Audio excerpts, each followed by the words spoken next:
Emma, is any Lucas here upstairs in the cupboard? Have a look for us off. So, a bit like me, need a bit of sugar in me. Trade me the art today, that's what it is. Freedom, I don't know what's happened to my screen. It's all over the place. Steve Mac, how you stay? Hope you're okay, you and your daughter. Amelia, lost my phone and emails and all my accounts. Yeah, okay, mate. Freedom 420. Love you all the world, son. Brian Cockerill, thank you for the little message. Freedom 420, 420. Buy a coffee and help support the channel. I would like to. Yeah, it's gone back to normal, I think, now. So, tonight, I'm back. That's rumor from the fucking idiot. The fucking little fucking crank. I'm getting locked up this week. I'm going to jail. Absolutely shite.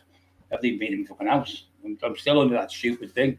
Released under investigation. 10 fucking months. So proves you I'm no grass done it. Proves for sticking up for my wife and saying if you come to my house for violence, I'll meet bans for violence. 10 months on fucking, like 6 months on bail, I think. Not 4 months on bail, 6 months on fucking released under investigation. They told me there was only 6 days to investigate. Six days worth. When I was talking on there, I was supposed to have said this, that, the other about him.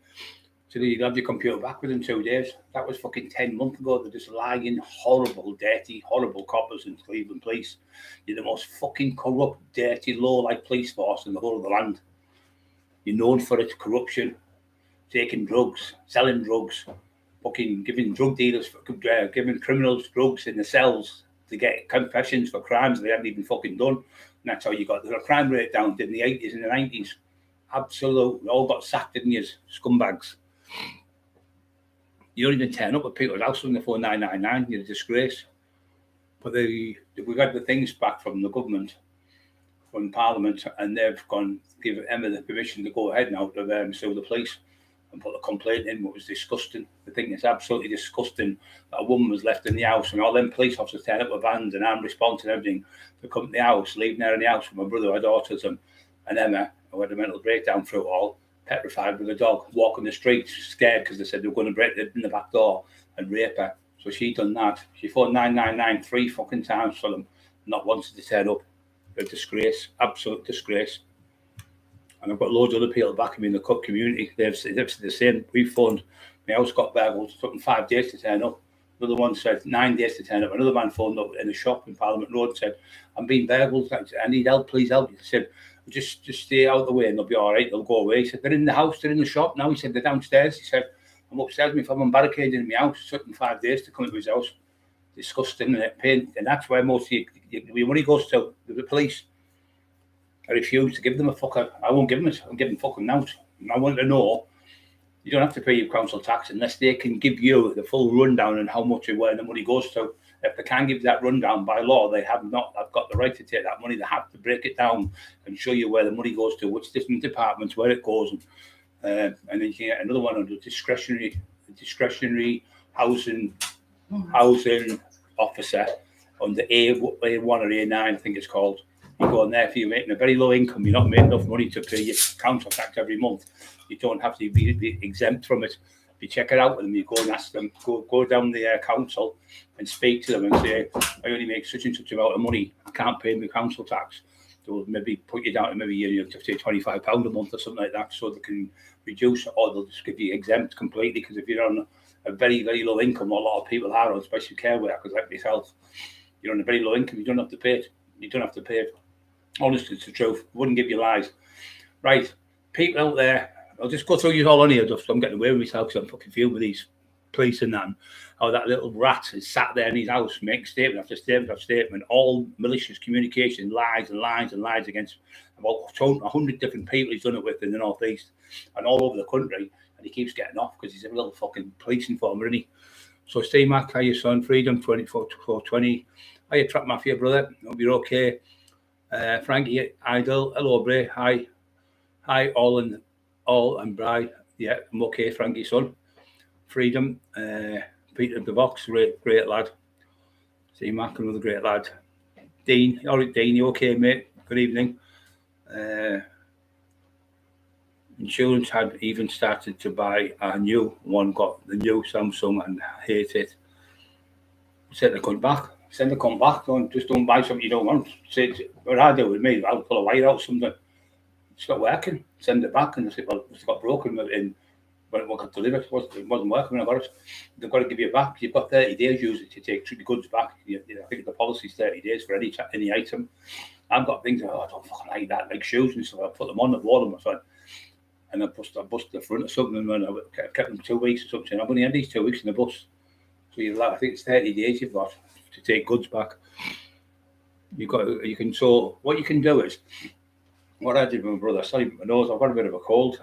Went being on the sunbeds and coming out in the sunbed boiling hot, and just have my t-shirt on, thinking I was fucking the big man walking, going to the car and getting caught in the rain a couple of times. Me and them both have got a cold. So what you can do, my brother suffers from mental health, so he had a mental breakdown. So he grew a beard. He got that bad. His house was filthy, and me and I used to go over and clean his house. He wouldn't let me in sometimes. I had to kick the door in a few times, getting the locksmith out. So he had a mental breakdown. So in his head, he got in. He was watching these things about Taliban and all that shit. So he got confused with it all. He started watching. He thought he was a terrorist. And he said he thought he was a terrorist. So he grew a fucking beard down here. It's no word of a lie. Like ZZ Top, right down here, like Bin Laden. And he put fucking sunscreen, what do they call it? Tan lotion on, as they call it, where you go brown. Put that on his face and everywhere. But you could tell because all his ears were white. All his neck was white. His fucking hands were brown, his arms. And his face was brown. When he done that, when his neck was pure white, you could tell he was white. When he was walking around, he looked like a Taliban. So he had this, like the big beard. So what happened is he was fucking going around. He was making bombs. He was making, not a real bomb, but he thought he was. So he was getting like tins like that. Like a tin. He was putting marbles in. Not marbles, sorry, bungies, steel bungies. Putting them in. And putting wires in, and he put one in the doctors, he put one in the school, he put one in another school. He went to school, he didn't like the teachers there, and then he put another one in another doctor's, and one in the library. So it was all over the alert, like there's a bomb in an article. So anyway, he put one in Cockerill Road, which is down the road, my mate's garage. One of the lads, he has a pub in Church Street, but he also has a place where he sprays cars and he fixes cars. So he put it on the fence. And you could see all the wires coming out of it. So he made a fucking helicopter come. They sent the bomb squad from Catrick Lehman to the fucking here for him. So they couldn't find him, couldn't see him because of the beard. They couldn't work out who he was, with the big beard and everything.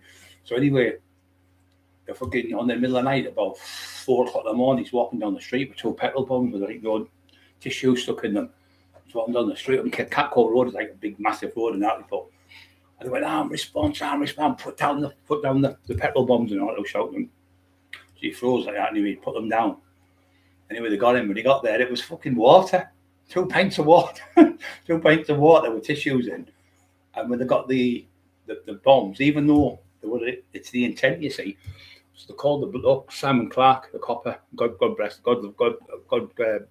him. He was really good with him. He said he contacted me through my security because Bobby had my number in his phone. Look, your brother's in the cells. We've had to take to Middlesbrough from Hartlepool. It was the Cannon Park, the armed response where they drive the vehicles from Cannon Park. They're all armed response vehicles. So they nicked him, and the Terrorism Act, he was looking at 15 to 20 years. He's got a better record than me. So they had him in for it. And he said, see, Clark, I used to go to school with Bobby, the same school, just out man of school he went to with him. He said, I was in the class next door to him. He said, he was always a nice lad. He said, he's had a mental breakdown. He's talking about witches and all sorts. So in his house, they recovered over 60 knives, baseball bats with fucking nails in, all sorts. Right, fucking lost the plot. Big samurai swords and all sorts. The fucking thing was full with weapons. He's flat. So I had to go to he got sectioned. We took him to the hospital. They had to keep him in the cells first, and they keep you in the cell and they keep watching you. Obviously, because they take your life, type of thing. So they kept him in the cells for so long, and then they put him in with the psychiatrist in the cell and they were talking to him in the need section. He's definitely had a mental breakdown. So they knew the psychiatrist and stupid. So they put him into how it's called now, the one in Hartlepool, the one in Middlesbrough, Rosebery. I can't remember the one in Hartlepool. It's right near the football ground, not far from there. Just the football ground on the corner. You go in, it's a little park, something park, I think it's called. I can't remember the name. Anyway, so he's in there, so I goes to visit him. And anyway, the big fucking beard and all that stuff and everything. So I said, get that off him, that beard to the people. Anyway, they got the beard off him and that, and put him in there. So then he said, I said, can he come up when he was in there? He was in there for about 3 months. I said, can he come on under my recognizance me and I'll look after him? They said, well, yeah, we'll let him come to yours. So I had to go over every day. I didn't have to. I was doing it every day. I'd go over at 10 o'clock in the morning, pick him up till about 12, let him go back for his dinner at the place, then come back about 3 or something and stay till about 8 at night. I did that every day for 3 months, and then they let me go, let him come home. So he said, I'm going to take Scrappy for a walk. He said, bless him, because we had Scrappy then. And he said, no, you can only go with Brian. You have to go everywhere Brian goes. If he goes to the shop, you have to go with him.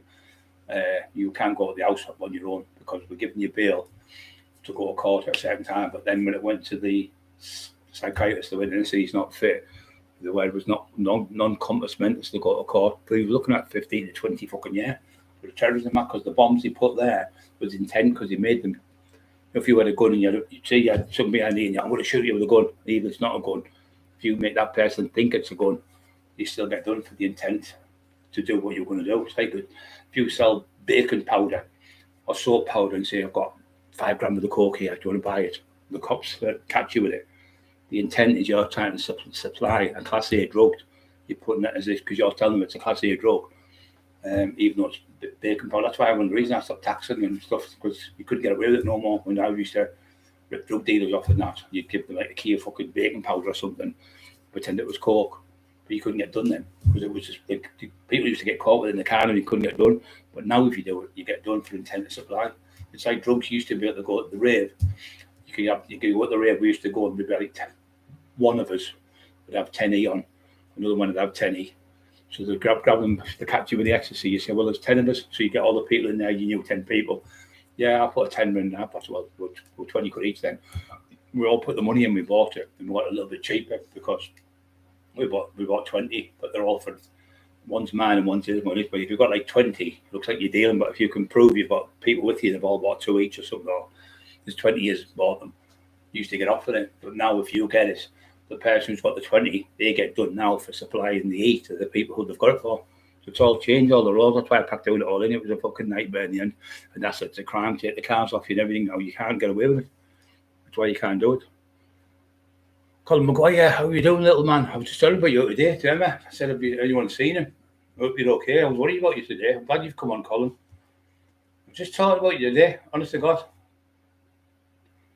Honest Indian, scouts on it. Is that a rabbit?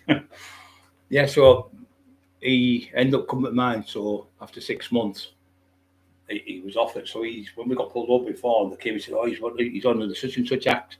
Like the dangerous, he's under the Dangerous Act. I don't know what it's called, the some Dangerous Act. And I said, I'm not under no fucking Dangerous Act. What have you done for driving? He said, no, not you, your brother. I went, what the hell? I didn't realise he was under that. Yeah, he's got his worse than me. That's why he was lucky as fuck that cunt from up the road. If he'd have snapped, you tell people when they're like that and they snap, especially I've looked after him since he was a fucking kid. All my life I've looked after him. And he's got autism, and the strength he's got is unbelievable. When he's fighting and stuff, he'd have fucking destroying that fucking horrible thing. He said, I'll just chop him up. He said, he'll go to fucking jail for the rest of the day. How about going to jail? I said, I'm not bothered, as long as you get safe and Emma's safe. I said, no, don't be thinking like that. Don't be getting that in your head. Because he's the type who would go and do it, but talked him out of it. Obviously, he didn't. But that fucking idiot, him and his fucking Irish fucking prick. Still waiting. See, Mac's been waiting, was it now? 8 years for his fucking comeback off you. You fucking Irish prick. Shit house. You're a shit house. When a man offers you out, you cack yourself because you're a shit bag. And the tape recording's another one going up today with him where he's telling people, report Emma to the door, go and tell she's getting here, she's got a flat and red car. What a fucking low life. I've never heard of anyone in my life doing that. But I've heard about the old women that went, oh, she's working. I've seen him going to work with Haversack in the council estate where you work, well, they've lived all my life, and you see them at the windows looking, and they're looking out the window and the grass people up. That's what you are, like an old fucking cackling housewife, you and that fucking little freaky boy. 2 freaks together. They're both on the brown sauce. They're both fucking on the pins. And they're both fucking tramps, the both of them. They both just look, they're the type of people you could spend £1,000 suit on them, put them in a fucking bath for a week, clean them, scrub them, clean all the nails, do the hair, do the teeth, do everything, and they'd still look like a fucking tramp because of the drug. makes you look minging all the time. And I've seen loads of people on heroin and try to clean them up and get them ready for court. And they just still look what they are, heroin addicts. Because it's in your system, it's in your body. You can see it coming out, oozing in your skin. It's a terrible thing to be on. Lee Logan, the OK Son, Rob Smith, Freedom, Peter Box. Got a little column over the own column, all right. I can't explain Emma. I can explain Emma. XX. I don't know what that means. Dean, cooling off period. Cooling off period. I don't know what that means, Dean. I'm lost. Yeah, so Rich T. Biscuit 78. He's on. He's a great lad, him. Trap Mafia.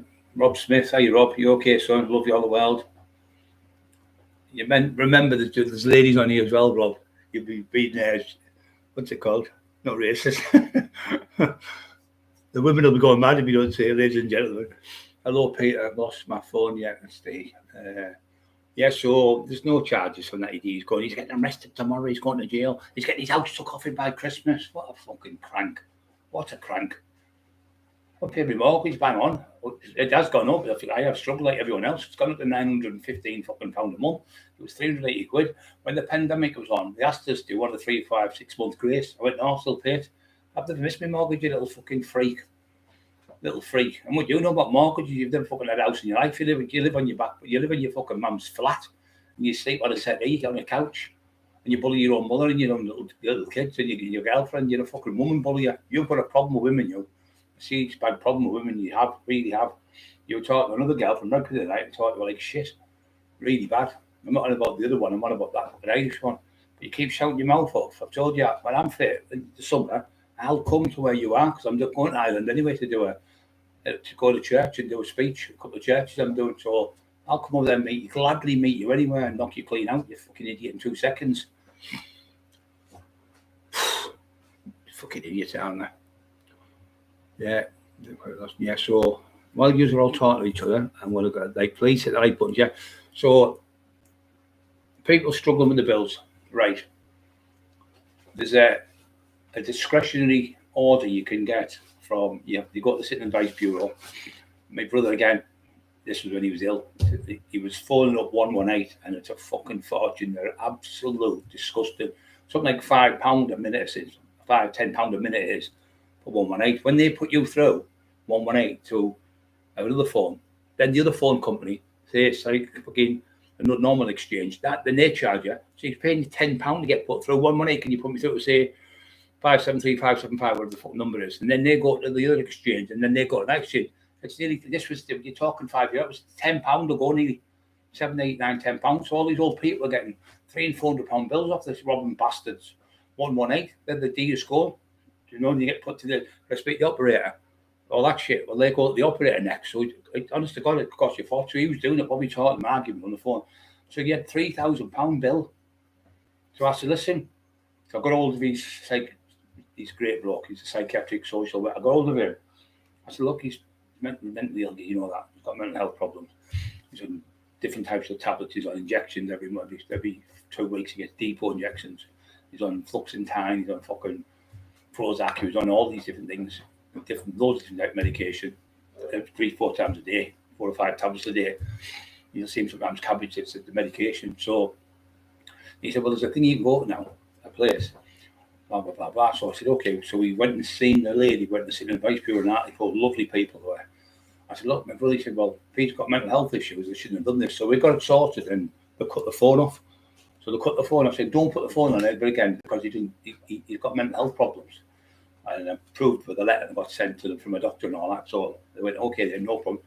3 weeks later, again, he's got another bill for up £2,000. They put the fucking phone back on. He phoned up, but with his own name again. They put the phone back on. That was £5,000 he owed for them. Then he owed £3,000 for the electric, and he owed £4,000 or £5,000 for the gas. He owed something like £17,000, £18,000. That's what he owed. Ridiculous amount of money. So we went into the place. So, oh yeah, you can get a one-off. So what we'll do with the gas and electric. So they did the £6,000 for him. And because in the end of the phone, I just said, don't pay the phone. I told them to fuck off because it worked out about £10,000 for the phone in the end. I think it was, and £6,000 for everything else. So I thought, fucking fine, I'm not paying you. And I've got the letters off the doctor, I mean, to prove. And they just cleaned it. They said, okay, don't pay it. So he had 6 grand owed. I'm talking about 5, 6, 7, 8 years, maybe 10 years ago. And I went into the City Advice Bureau and they got these forms to fill in, filled them in.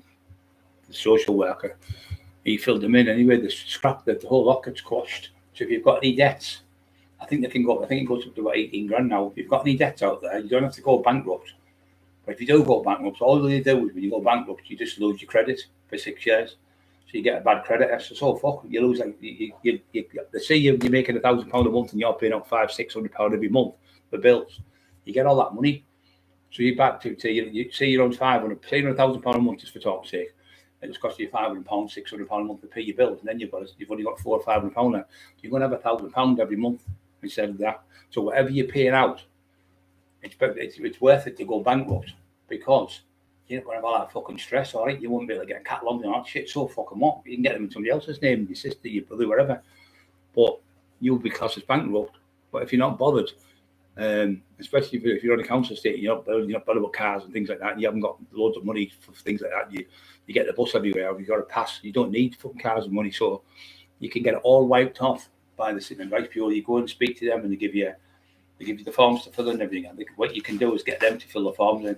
And if you're going for something like PIP or anything, or if you're going for anything like that, please do not fill the forms in yourself because they're a fucking nightmare headache. They're doing for Bobby. I've done it 6 times in a row. Perfect, everything's right. All the I's to T's. I've got my sister to do them. Still send them back to you, and you can't get any money until they start looking at the claim. So what you got to do is go straight down the City Advice Bureau, make an appointment. You might, but what I usually do, I'll go about 8 in the morning, just sit there. You might wait 2 hours, 3 hours, but it's worth it. You go and see some woman or some man. They come up. Most of them are ex-trainee solicitors and barristers and things who pack the jobs in. Most of them work for the City Advice. Most of them have worked for the Dole. I know the Dole are fucking horrible, so they've walked away from them because they're parenting people. But the job they're doing in the City Advice Bureau, they're helping people. So they will help you. Thank you very much, mate. God bless your freedom. You're a legend. So they will help you fill in the forms for, you've got a mum and dad, poorly and things like that. And here's another thing as well, but you don't know this. After 28 days, if you go in hospital, when 28 days come up, so your mum's dad, my dad, his money got stopped. My mum's did. So my mum was bad. She had a fall. She fell down the stairs from the top to the bottom, broke her hip and broke her leg. She was there for maybe 20, 23, 24 hours unconscious. And she woke up and she started shouting. The postman come to the door and he would have kicked the door in the place with the care worker. I can't remember the care worker's now, lovely lady. And they got her in anyway, they fixed her and all that stuff and they put her in the care home, but they stopped her money. So when she got out, I said, look, she's entitled to her pension. Oh, no, you're not. But you are entitled. So I went straight to the City Advice Bureau. They went, she's entitled to her pension. She's state pension. She's entitled to it. She's entitled to every single penny. So within one visit to them, I said, could you come back in? I went back in, about 10 minutes I was there. I said, your mum's money will be in the post office today. So only one day, and then the next day I went. They said they can't stop that money. They can't stop the other money because once you go in the hospital, you're getting fed, you're getting electricity, light, you're getting looked after, you've got a bed, you've got no heat to pay for. So they stop your fucking money. That's what they do. Stop your money when you're being, right, who you are, if you're claiming benefits, to stop your money. So if you're going to go in hospital, make sure you're out before 28 days, so they stop your money. Then you have to fucking start it all over again. Let's see, can you get discount now for an 8 or 9 years old? I don't know what you mean by that. Say, can you get discount now for 8 or 9 years? On what discount? I don't know what you mean.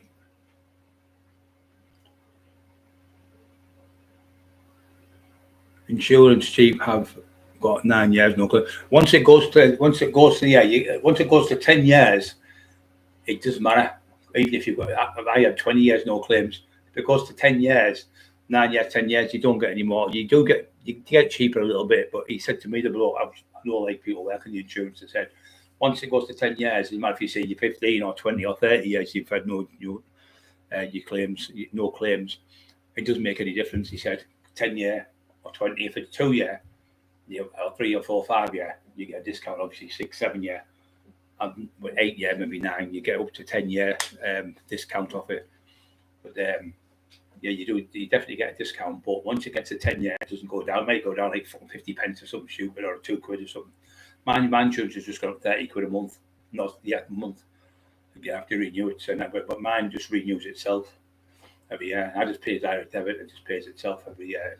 Every year it just renews it. There's all that fucking about. I hate the insurance when you fill it form and you have to do this and fill that in. How many miles do you know?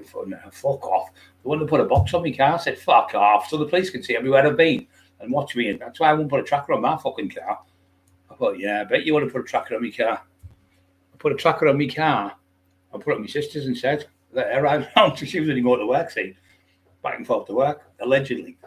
And she was only doing about 2,000 miles a year. My sister-in-law, sorry, not my sister. Discount now of 89 years. Yeah, you can only get discount now for 8 or 9 years. Yeah, that's what I said. Yeah, I think it's up to 10 year, Rich T. When you can get it, I don't know, it just finishes between 9 and 10 year. It doesn't get any lower. That's where I'm coming from. That's how more sense. Green. Yeah, they want people to walk and cycle more green. Yeah, well, why don't they start giving the fucking bikes to people like they do in Holland and Germany and all them places? You can go in Germany, you can rent a bike for pennies. This fucking country is all scams, isn't it? You get a credit card, you put your credit card in, you ride the bike away. Over here, they just fucking pinch them, wouldn't they? See, in Holland and Germany and all places, people go and say, oh, I'm getting the bus out. It's a lovely day. Let's get the bike. So you go in, put a password in it, you put your bank card in, and it'll just say 150 or something for like a day riding a bike, or £2 for the day. You ride it back to where you've been, put it back in the thing, put a lock on it and leave it. You even go in bars in Germany and Holland and places like that, and you go in, you drink. There's no barman there. There's no one in the fucking pub. There's no one there. There's maybe one manager or something in the pub, but you get your own drinks. You drink what you want, and then you put your money in what you think you've spent, and it works. Honest, it works. People fucking are more honest. Can't see that happening in the middles, you know. Oh, fuck, I'm going to get fucking 3 pints. Fucking hell. All over 30 fucking pints and putting £3 in or something. I couldn't say I'm in Stockton either, could you? What's on there, buddy? What's for you, mate? You should be proud of yourself. Used to vape THC. Yeah, that fucking THC is fucking not good, mate. All them fucking drugs. All them drugs. I have nothing now. I get out of bed every morning. I have the medication what they give me for me side. It's blown up, but I'm definitely getting better. The oblique's starting to get bigger now. That one's a lot bigger, that left side. And a lot of it is when you go to sleep in the night, if you're just suffering, people, what you're doing is when you sleep on the same side, like in the fetus position, like a baby, and your knees are up near your chest type of thing, all your weight was pushing down on that side. So what's happening is you end up being like this. You end up one side's straight, the other side's like that, bent, because all the weight's pushing down your organs and everything, your liver, your kidney, and all that. So it's pushing down that side. So you're getting out of bed, you're like walking like a fucking crab sideways because all the weight's on there. So you end up with bad shoulders because you get impingement, which is trapping the nerves. You end up getting it and it stays like that. There's another thing in there. One of the best things for doing it, it's like on a railway track on like that. It's like a little, like it's in a tendon or a ligament. I can't remember what it is now. It goes in a little groove in your shoulder here.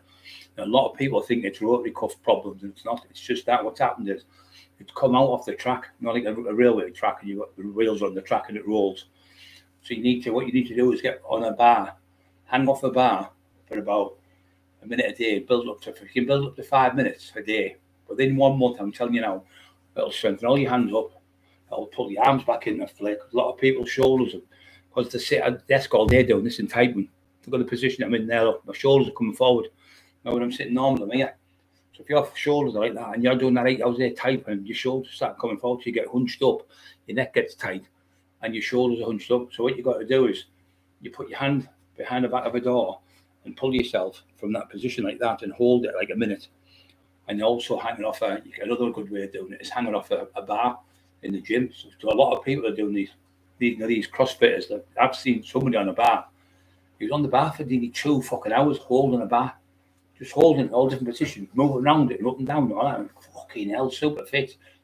6-pack from fucking ear to ear, unbelievable. But that's what it is, the strength, because you're using your own body weight. So you're using your grip. So you're using your hands to get your strength in your hands, your fingers, especially if you've got arthritis in your hands and stuff. It'll strengthen your hands up. It's brilliant. If you've got like a tree out the back, like or a set of swings, the monkey bars at the park, you take the kids to the park, go on there every day, just go on for 2-3 minutes with the kids. And I'll tell you, within 28, 30 days, that impingement will come out. It'll be like that. You'll be able to move. When you move in the morning, you go, oh, my shoulder. It's like toothache in your shoulder, the people who've got it. And it does take it away because you're holding there, and it's like being in traction. When you get your leg and you twist it on a motorbike, yourself, or if you have a car crash. So they put pins in your leg, and then what they do is they put weights on your leg. So the weights pull it slowly, like a little bit heavier every other week. And then your leg comes back into play because it's been twisted out of shape. So that's what's happened with your body. So your shoulders, when you're doing that typing all day or when on a computer, your shoulders hunch forward, you have hunched shoulders. And that's where the pain comes in, your traps in your neck here. There's loads of different exercises you can do. Like you can hold your head there, press back that way. Exercise, you can do it that way. Hold it there, come down, press. Just nice and soft. And it decompresses your shoulders, decompresses your neck, doing these little exercises. And do like the goose one forward, you one there like that. Them little exercises help your neck. So if you're at your desk doing your computer, just do them 2 little exercises. Don't push them too far. And then, like I say, what you hold on here, and that one's good. And just hold it just there and just come down. And you'll feel all the decompressing in the back of your neck. All that tension will come out. Because when you're walking about, your body's compressing your vertebrae together. So when you go to bed on the night, you're a lot smaller on the night than you are in the daytime. Because when you wake up after the night, it decompresses your back when you're asleep. So when you get out of bed, you're about half an inch taller than you are when you go to bed. You're half an inch smaller. When you get up in the morning, you're half an inch taller because your back decompresses, which is the vertebrae come off each other. So it's a good one. But that hanging off the bars, honestly, God, it helps your shoulder, it helps your forearm, it helps your elbows, it helps your triceps, it helps your lats. It pulls everything back into sync. So it's all the alignment's all back. That's the way for the alignment of your body. Please hit the like button, everyone. The much better, Brian. It lies to you. Thought I needed it, but never.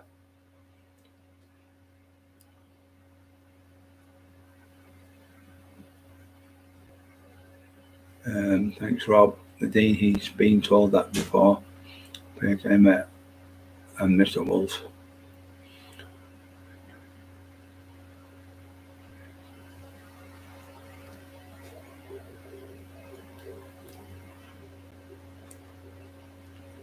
Dean heavy duty bro didn't realise how much of a days was, to be honest. Right, lazy bastard, stopped getting my license back. Yeah, you can get out of that routine. Anyone was suffering depression. Depression, what happens is someone might lose their loved one, someone might lose their wife, like they might leave them, someone might lose their kids and the wife goes and leaves them and fucks off with somebody else or something. So you're always going to be down. I don't give a fuck who you are. I don't care who you are. I don't care how strong you are. I've been down loads of times. I've been suicidal loads of times. I've been fucking just wanting to give up. But you can't give up. You say it to yourself, but you just think you could get something like a piece of paper and say, why do I feel suicidal? Why do you feel bad? Put all the bad things that you've got in your life and then put all the good things. And you look at how many good things you've got. All right, your kids, you might only see them once a fortnight, but you're still seeing your kids, right? You've still go to the gym. You've got a little dog. Your mum and dad love you. Your brother loves you. Your sister loves you. All them people, you'll kill yourself, do yourself in. All them people are going to be devastated, absolutely devastated. You're going to lose your kids. Kids will be crying their eyes out. Mums, dads, brothers, sisters, aunties, uncles, friends. So they're losing out. You're not losing out because you're dead. Once you're dead, you don't have to think about it. But the thing is, life's worth living. That's why God gives us it. It's the most precious thing in the world is life. Another day on top of the ground is better than a day in the ground. So every day you get up, you should be grateful. Thank you, Lord, that I've got another day. Thank you. I'm grateful, Lord. Thank you for today. I'm going to really make myself better today. I'm going to think positive. I'm going to get out there. I'm going to do good things. I'm going to go see my mum. I haven't seen her for months. People who, this time of the year, it's just him. Shut up! People this time of the year, if you've got loved ones and people, go and see them. You haven't seen them for ages. Say, for instance, you fell out with your Uncle John, your Uncle Albert, your Auntie Margaret, your Auntie Anne, your brother, your sister. Sit back and just think, what was it all over? And just sit there and think about it and think, well, all it was, I borrowed the tenner and I never paid it back or whatever. Just go and look, so it was my fault. I should have paid you the money back, blah, blah, and apologise. You're back with your family member. I mean, imagine if something happened to one of your family members, you fell out with them over a daft tenner, or you fell out with them over an argument in a pub, or you fell out with them over fucking because you wore your shirt or something in it, right? Or you crashed into your car or something. So when they get to they pass away or something, they just die with an illness, and you'll think, the last time I seen him I was arguing with him, and it'll do you ready because you'll sit there.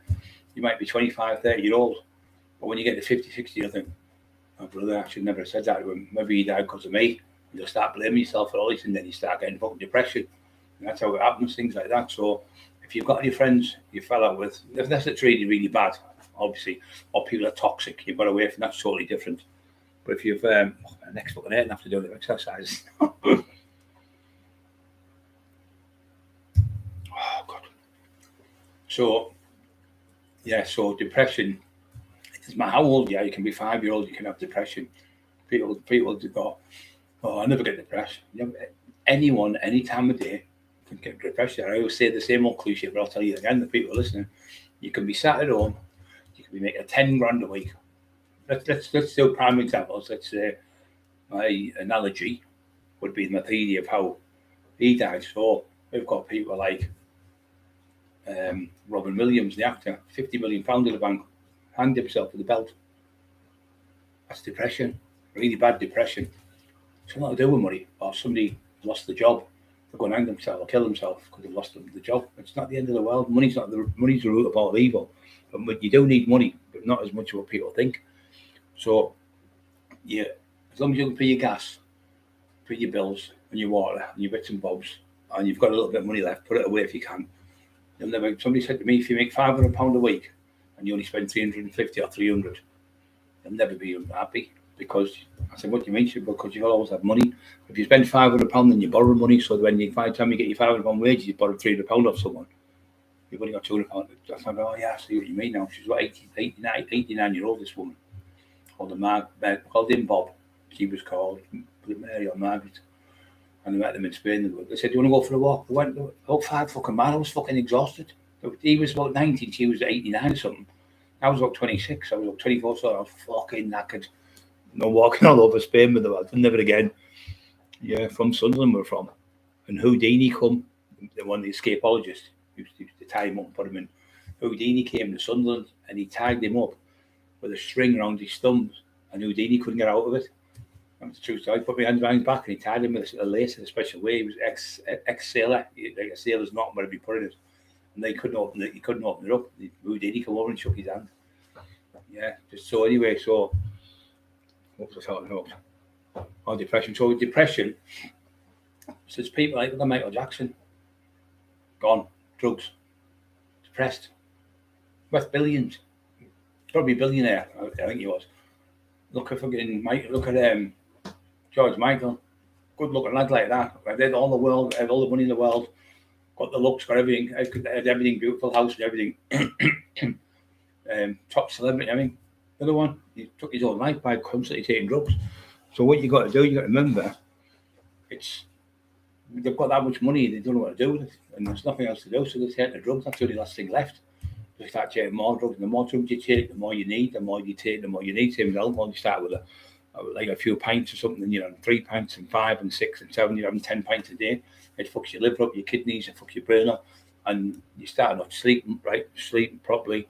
You start keeping awake, and when you start keeping awake for, like you say, 2 or 3 days, you start getting hallucinations. Like you get hallucinations where you can hear someone, auditory, which is where you can hear, shh, what's that? And you start imagining things because it's in your head, because you haven't slept. Now your brain needs to sleep completely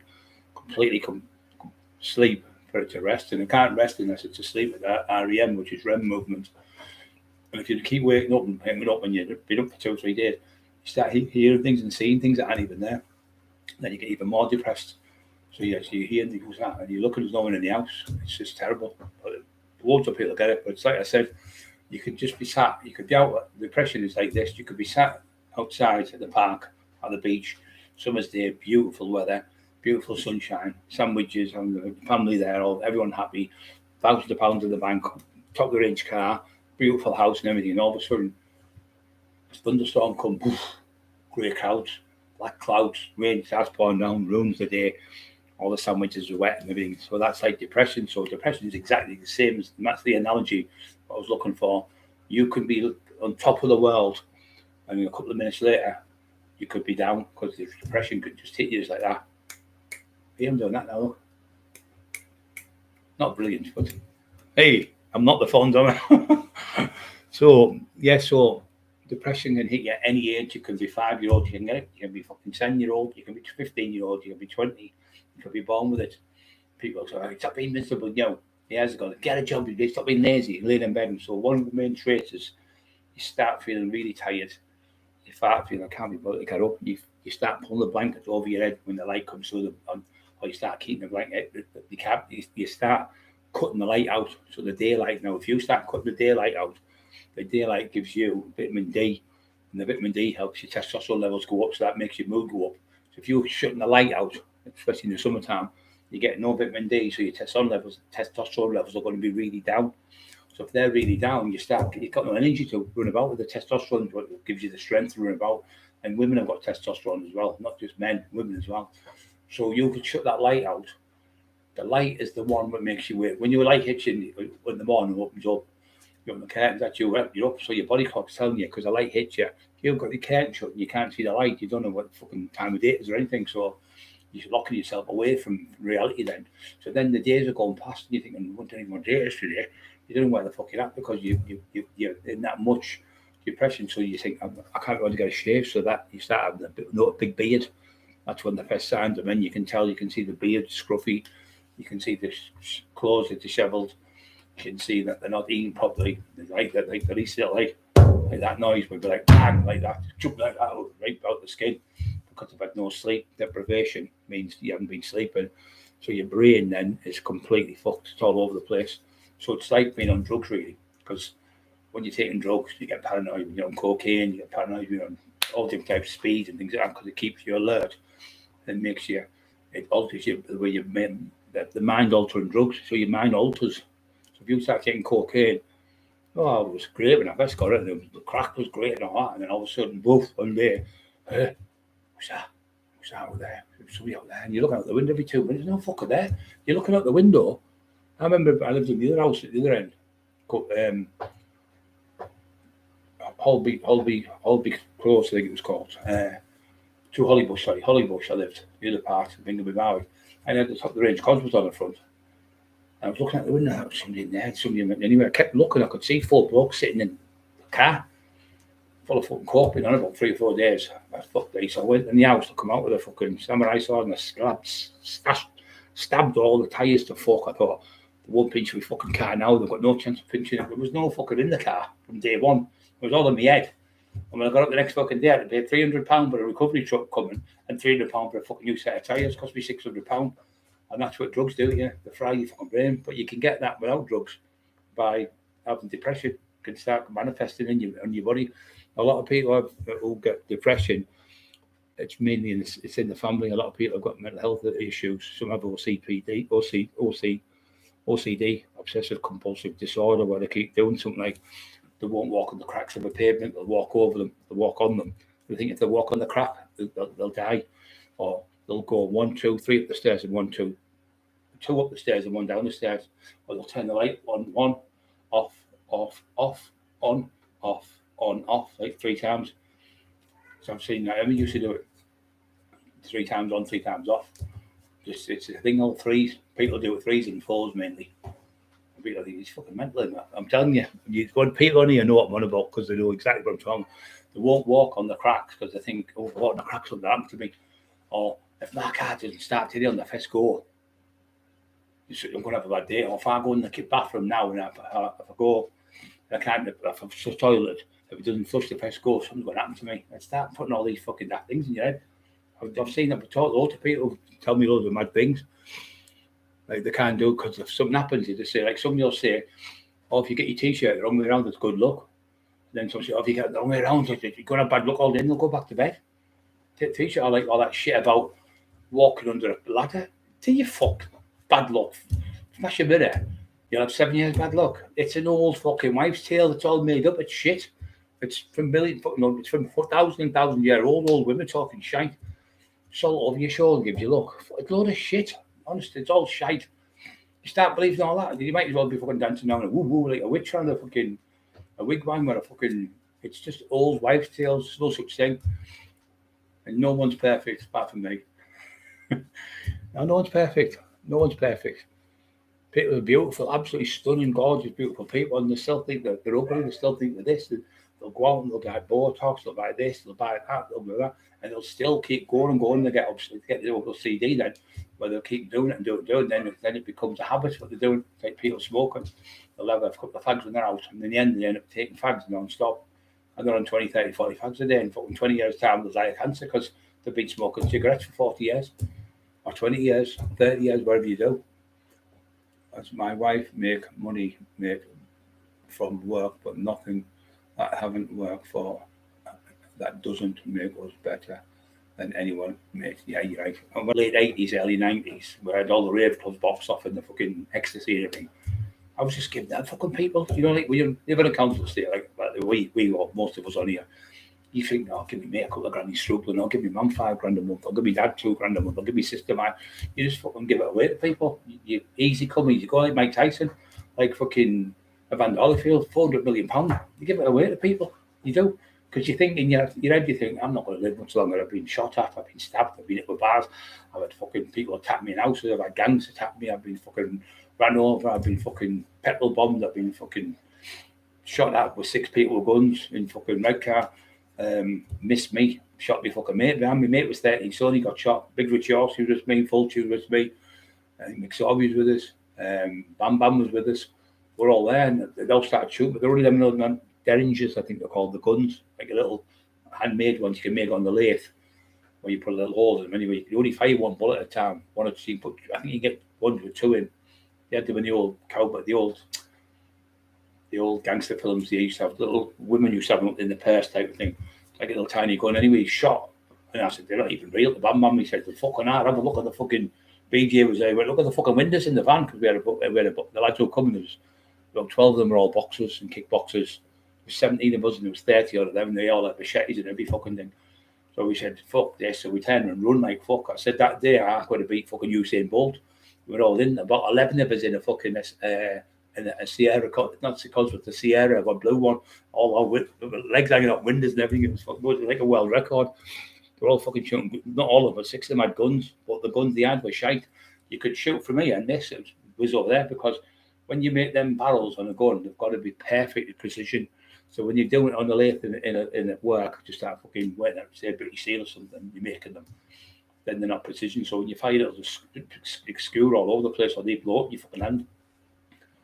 Oh yeah.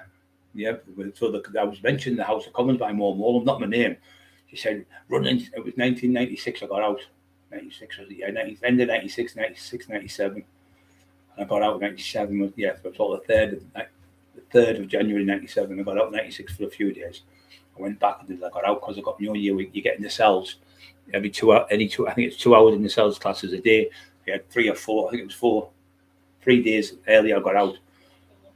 Because I've been in the cells, I've been locked up, put in the cells over charges for different things.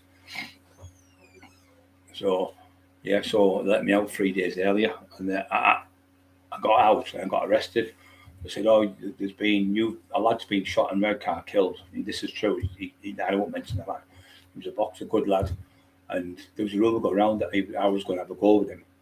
He was going to have a go with me, and they were going to shoot me with another lad. And one of the other lads who was with him, he ended up getting 25. No, he got 30 years for shooting somebody. So that's how dangerous they were. So they were capable. But this lad was on about shooting other different people. And Chino come to see me, Chino Van Zandt from Red Car, on the Friday. And that lad got shot on the Saturday night, I think it was. I was supposed to get out, but I never got out. But I got out earlier. I got out later. But that's what people said I was getting out the Friday, but it wasn't. It was the next Friday I was getting out. And he went looking for me in some place. They said they had guns, but they couldn't find me because I was in jail. So when I was in jail, I got out. He got shot on the Friday night the next week, and he got killed. And they went to his house and shot him with a shotgun and shot his dog as well, killed them both of them. But the lads who did it was an Asian lad, and the other lads I think they got 30 years apiece. One lad got off, the other lad who was from Redcar, who was my friend. He was involved in the shoot, but he got off. And that was there, were going to fucking kill me. I was lucky I was in fucking jail. Because I got mixed up the dates. But I got out because of the 3 days early being in the cells, the solicitor. I phoned him, he got me out earlier. So if I would have got out that night, they'd have been at the place they were in the blues looking for me to shoot me. All good school, but you're okay, good. And then we went out another time, we went to meet Cookie. I can't his fucking name. Steve McMillan was in from fucking Docky. He's a fucking goes on the roofs, what do you call it? Fucking scaffolds, I can't his fucking name now. Great lad. 50 odd now. He was with us, it was what mate, it was Ranjid and all them from Doggy and all that, and we were out. So we went to the blues, we're in the blues drinking, and we were off our heads. I never liked the blues much because it was like a black lads club. It wasn't racist because they were the lads all just were all Indian and African lads and fucking from Africa, Jamaica, and it was only me white out of them all. No, me and Cookie and the other lad from Doggy. They were only 3 white lads, the rest of them was all out. Anyway, he came, this lad, he was about speedy side, about 5'7", about 9 stone. And I'm going to fucking shoot you to my mate. So I jumped in the middle and went, fucking shoot me, you couldn't fucking shoot me, are we? So I was on the back and tell you this, but there's cameras all over outside where it was because there'd been people stabbed and Lee Duffy got killed there, and Lee Duffy nearly got killed there, got shot. And so they put cameras up in that street, Princess Road, Parliament Road it's called. So we were there, and anyway, I pushed my mate out of the way, the Asian lad, and he went, I'll fucking shoot you, Brian, I'll fucking shoot you, screaming. I went to him, shoot me now. I said, shoot me, you'll kill me, I'll die. I'm not going to worry about it, am I? Because I'm going to be dead.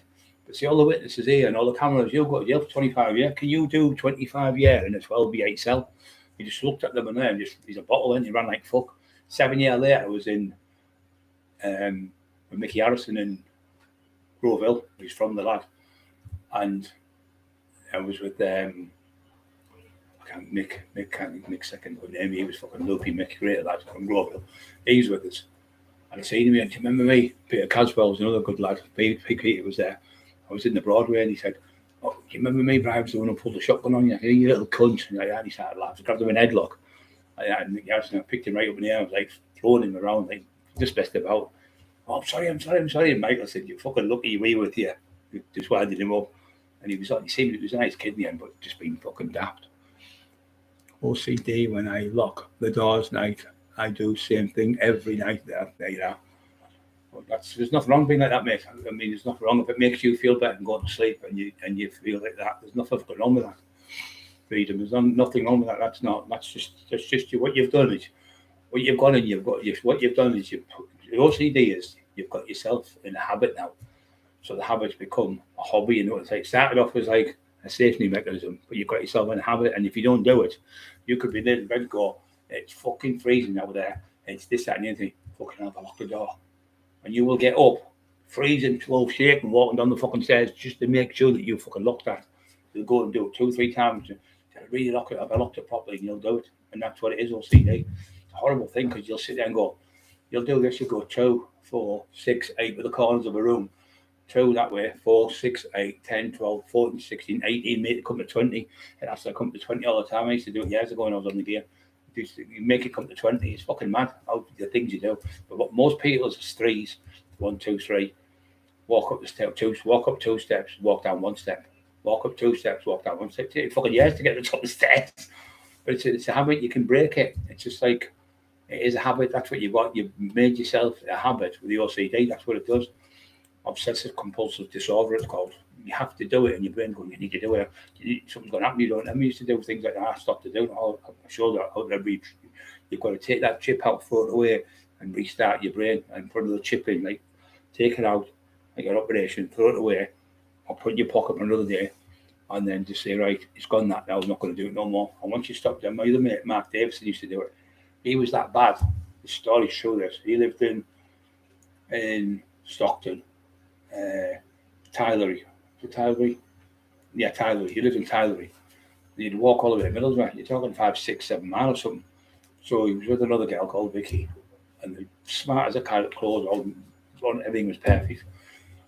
he would go downstairs and every day he'd come out and he had a lamppost there. So what he'd do, he'd go, what did he do? That, put his hand on it and just, that was his safety thing to say, that's I'm starting now with this. So he put his hand on the lamppost.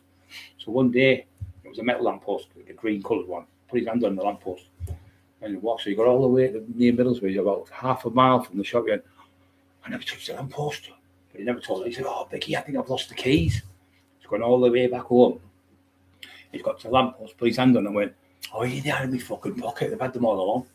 But he didn't dare tell her. He felt daft. He said, I felt fucking stupid. He told me. He was telling me about this. So I learned things off people who tell me stuff. He went, I said, well, what the fuck? What the fuck did you do? He said, but in my mind, if I didn't touch it and I got to there, Vicky might have got run over, or my mum might have died of a heart attack, or I'll put things in my head so I do it. Like, if I don't do this, the baby will get killed. And that's what he used to have, like this game in his head. I said, get that out of your fucking head. I said, you've created that illusion. It's not going to happen. It's just you thinking it because you've thought it that many times. You've created that monster in your head now, and you put it there, and it does it all every time. Kick straight in. Richie Biscuit, Ryan Fitzpatrick, what a lovely lad. Love you all the world, mate. Dean Dillinger, Frankie D.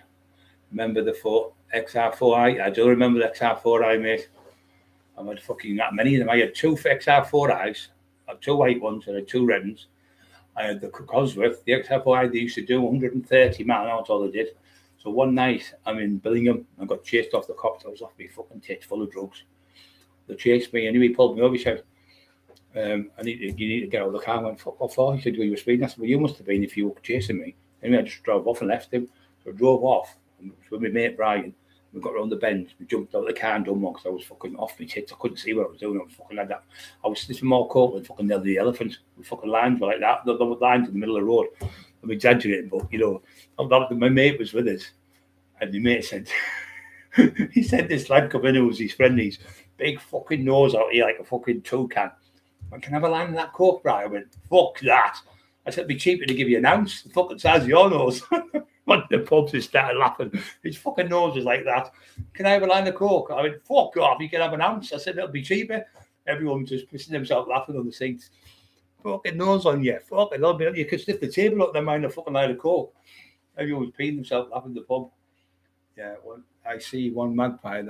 Yeah, that's another one. You know what? I was just going to say that. You see a magpie, one for sorrow, two for joy. If you can't see the ones, I used to do that. 1 for sorrow, 2 for joy, 3 for a girl, 4 for a boy, 5 for silver, 6 for gold, 7 for a secret never to be told. And they used to sing, Maggie Philben used to be the presenter of it. Yeah, magpies all over my garden. We used to have 5 or 6 of the fucking things. They have magpies everywhere around here. Yeah, that's another one. Dillinger. That's the one, mate. I'm looking for me. My little pal was asking him to come on. I don't know if he's been a bit shy to come on. Heinz Oldbean, hello mate. I've done 4 years in HMP Point with Dad back in 1996.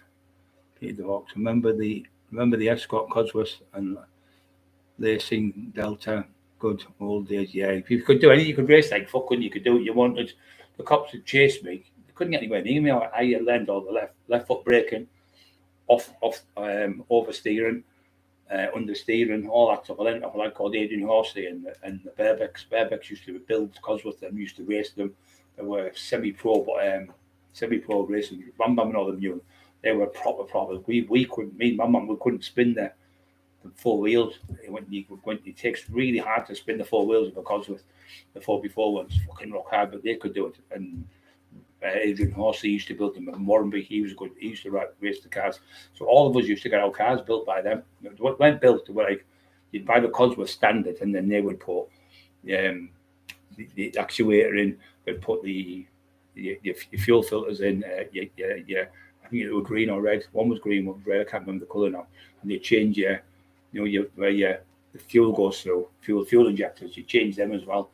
I had a variable boost because I think it's about 16 psi it was up to, and mine could go up to 22. But I blew the fucking gearbox because the psi pound per square inch was too much for the gear ratio, and I blew the gearbox. So I went and got it off Polly. I called Polly from Hartlepool. I got it off him for I think about £1,500. Put it in the car. It was fucking flying machine that, and I got stole that car. Bam Bam was with me we were looking all over Teesside for it, looking every fucking house in Teesside and Stockton. We went on all the little burgling country, and we were saying, if you got my fucking car, you just grabbing Pete up the houses and fucking, if you pinch my threatening every cut in the streets, the cops were saying, get me his fucking car back for fuck's sake. Anyway, it was stolen by somebody from Newcastle. So we went to Newcastle, Gateshead, and seen Big Billy Robinson up there. God bless him. Anyway, I know who's done it, and another lad called Steve from up there, and we went to get the lads who were supposed to have pinched it. And when we went to the door, the mum came out and the sister, I think it was. They went and got 5-year jail each in Beverly jail. So I never got it. It was £12,000 for the car. It was a J Reg. I've seen one on the what's that for? Matthews, Bangers and Cash. That went for fucking £56,000, and my car was better than that. It was fucking blew off the road.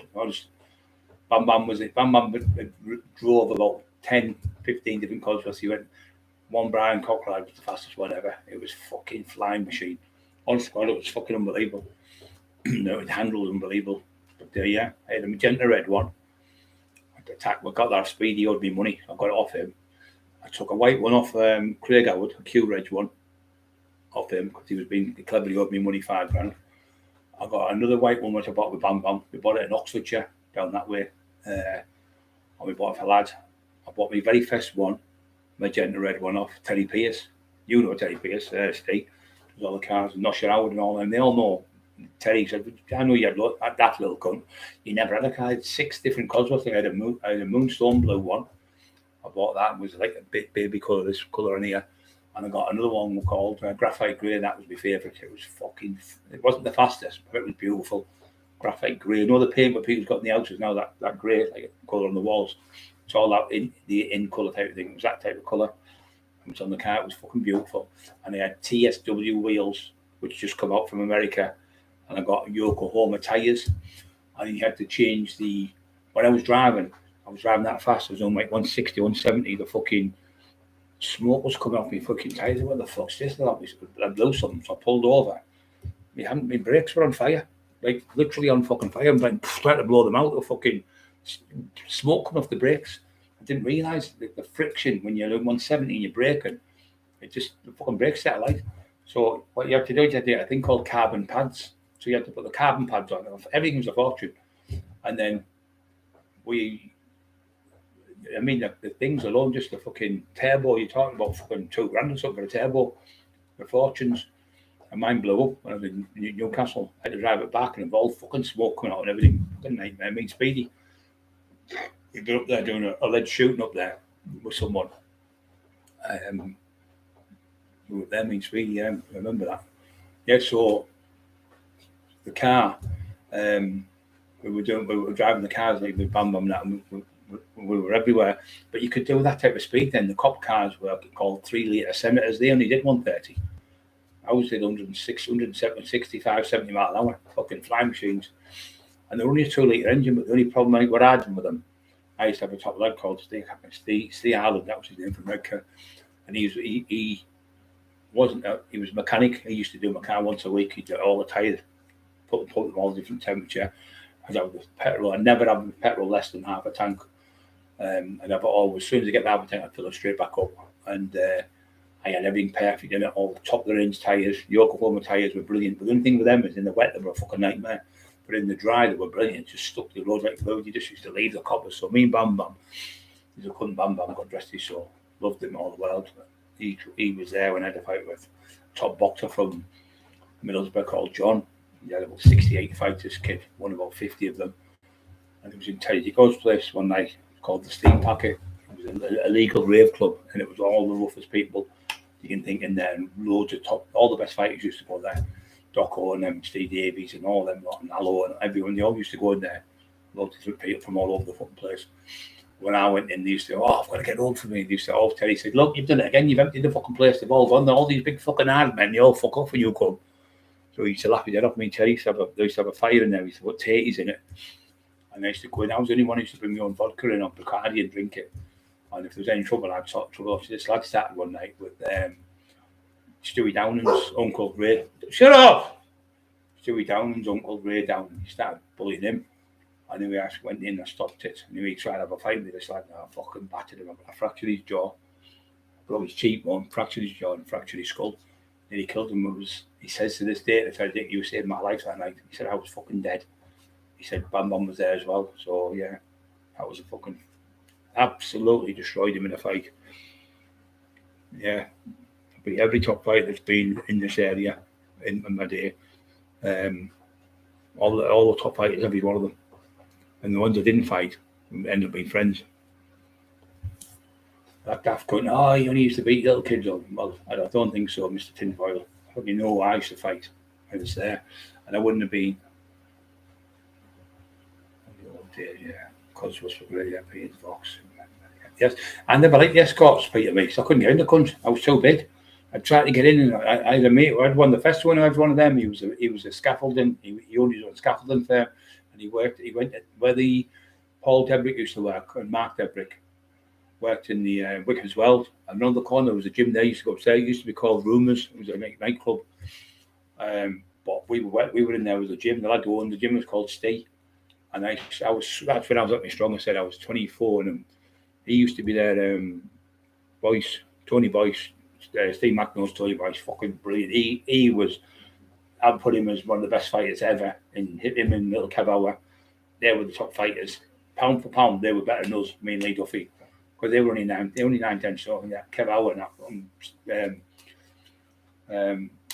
that Tony Boyce, just keep going like fucking ever any batteries. They just keep coming at you. But I got on with them really well with Peter Rose, well, great lad. Love me to bits of them lads, because I was always a gentleman. And when Tony Boyce was, he's super fit. Tony used to come to him. Brian, can I go earlier? I said, he said, you're getting too big. Your fucking back's like that. He said, you can't get through that fucking double doors there, and you're struggling to get through the doors. It's your fucking legs. Your legs look like a cow. From the side, when you get a cow, you kill them and put the legs up. That's what your legs look from the side. And Pico said to me, I was walking down the road. Pico, he used to have a Ferrari, top lad, and I was walking down West Dyke Road. Not which was it, where the Kentucky is. I was walking down that road there. I can't remember the fucking name before you come into the village. I'm walking there, a pair of shorts on and a vest, and it was a Saturday afternoon. He went beep beep beep beep, and he kissed. Be seeing the fucking signs of you walking down there, you fucking hell. It's like King Kong walking down the street. I said, once to God, I'm not joking, I was fucking huge. I had a 23 1/4 inch stick. I had 22 and a bit inch arm. But I did get my arms to 23, but when I was fighting, they were really tired, so I got them back down to 22. When I'm in the back there, the 22, you can see the size of my arms when I'm punching the bag with the pad, sorry. And he had no power, so I made him look like a fool, like the Tin Man. Because the videos there, me hitting them pads with that lad called Julian Davis, he written a book called Street Fighters. And he tells the story in the book, when he come to my house, he said he was hitting me that hard. He said, I thought he was dislocating my fucking shoulders. He said, thought I was going to go over the fence. He said, unbelievable power. He said, but he's that big, you would never think. He said, I honestly thought he was going to be like, Olympic bodybuilders punch like that. He said, I thought he was going to be like that. He said to Lee Wortley, who was doing my book, he said, he's just power with bone. He said, he was lifting me fucking off my feet nearly. He said, I'm just on a 17 stone leg. He was fucking, honestly, God, the power's unreal. And what surprised me more than anything was his hand speed. He said, you can't. Duffy used to say, you can't be that big and be that fast, but he is. Duffy took me on the pad with Craig Howard in 84 Hampton Street.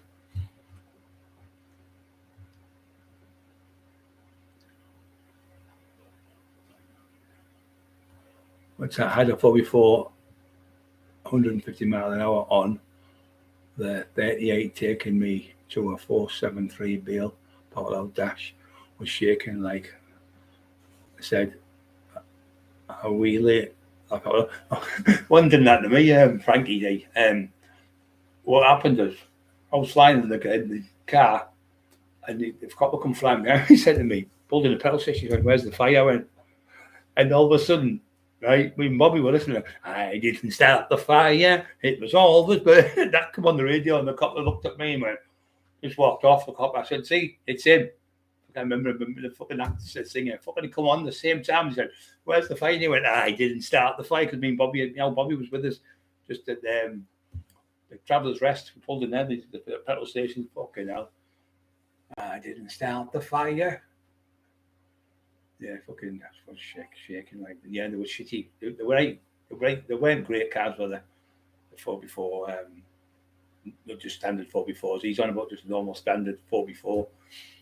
Yeah, they weren't the best cars, but they didn't take off like Cosworth. Where Cosworth was fucking. I tell you what, I liked. I had a 928 Porsche, and I got it off Chrissy Howard, the dad, not the son. I got it off him. I think I paid 5,100 quid for it off him.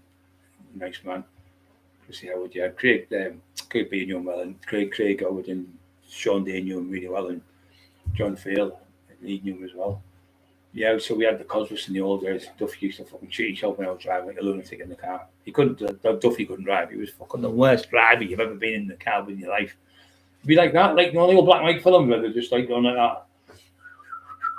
You just the fucking woman on the road, fucking hell, man. Oh, it's all right. We up the pavement, on the fucking pavements and everything. He was fucking the world's worst driver. He never had a decent car, Lee. I'd never ever seen him with a decent car. I said, Lee, what the fuck's this bag of shite you've got to be here? He went, what I'll do is big fella. So he never called me Brian, he always called me big fella. He said, what I'll do, big fella. He had me favourite things. He had me picking fucking cars up all the time, the back of the cars, because in them days, the bumpers were made of metal. But the only thing is, you had to get something like a tissue, like after thick, or like a beer mats. We used to have the beer mats in the back, or mats where you put your beer on, but it's cloth. Put them in kind of a tea towel. They were great. Lift that in, you'd have like cars then with proper metal, fucking solid, like 2.8 or 3 litre fucking Granadas, the weight of fucking tons of weight. Big fella, lift that up. You had me cars up with the Dickie Dido, Sean there, with their Bam Bam and all them. Everywhere when he show me what we do with the car. He was so he used to say he's got hideous strength. Need to fucking it was weird on George Smith.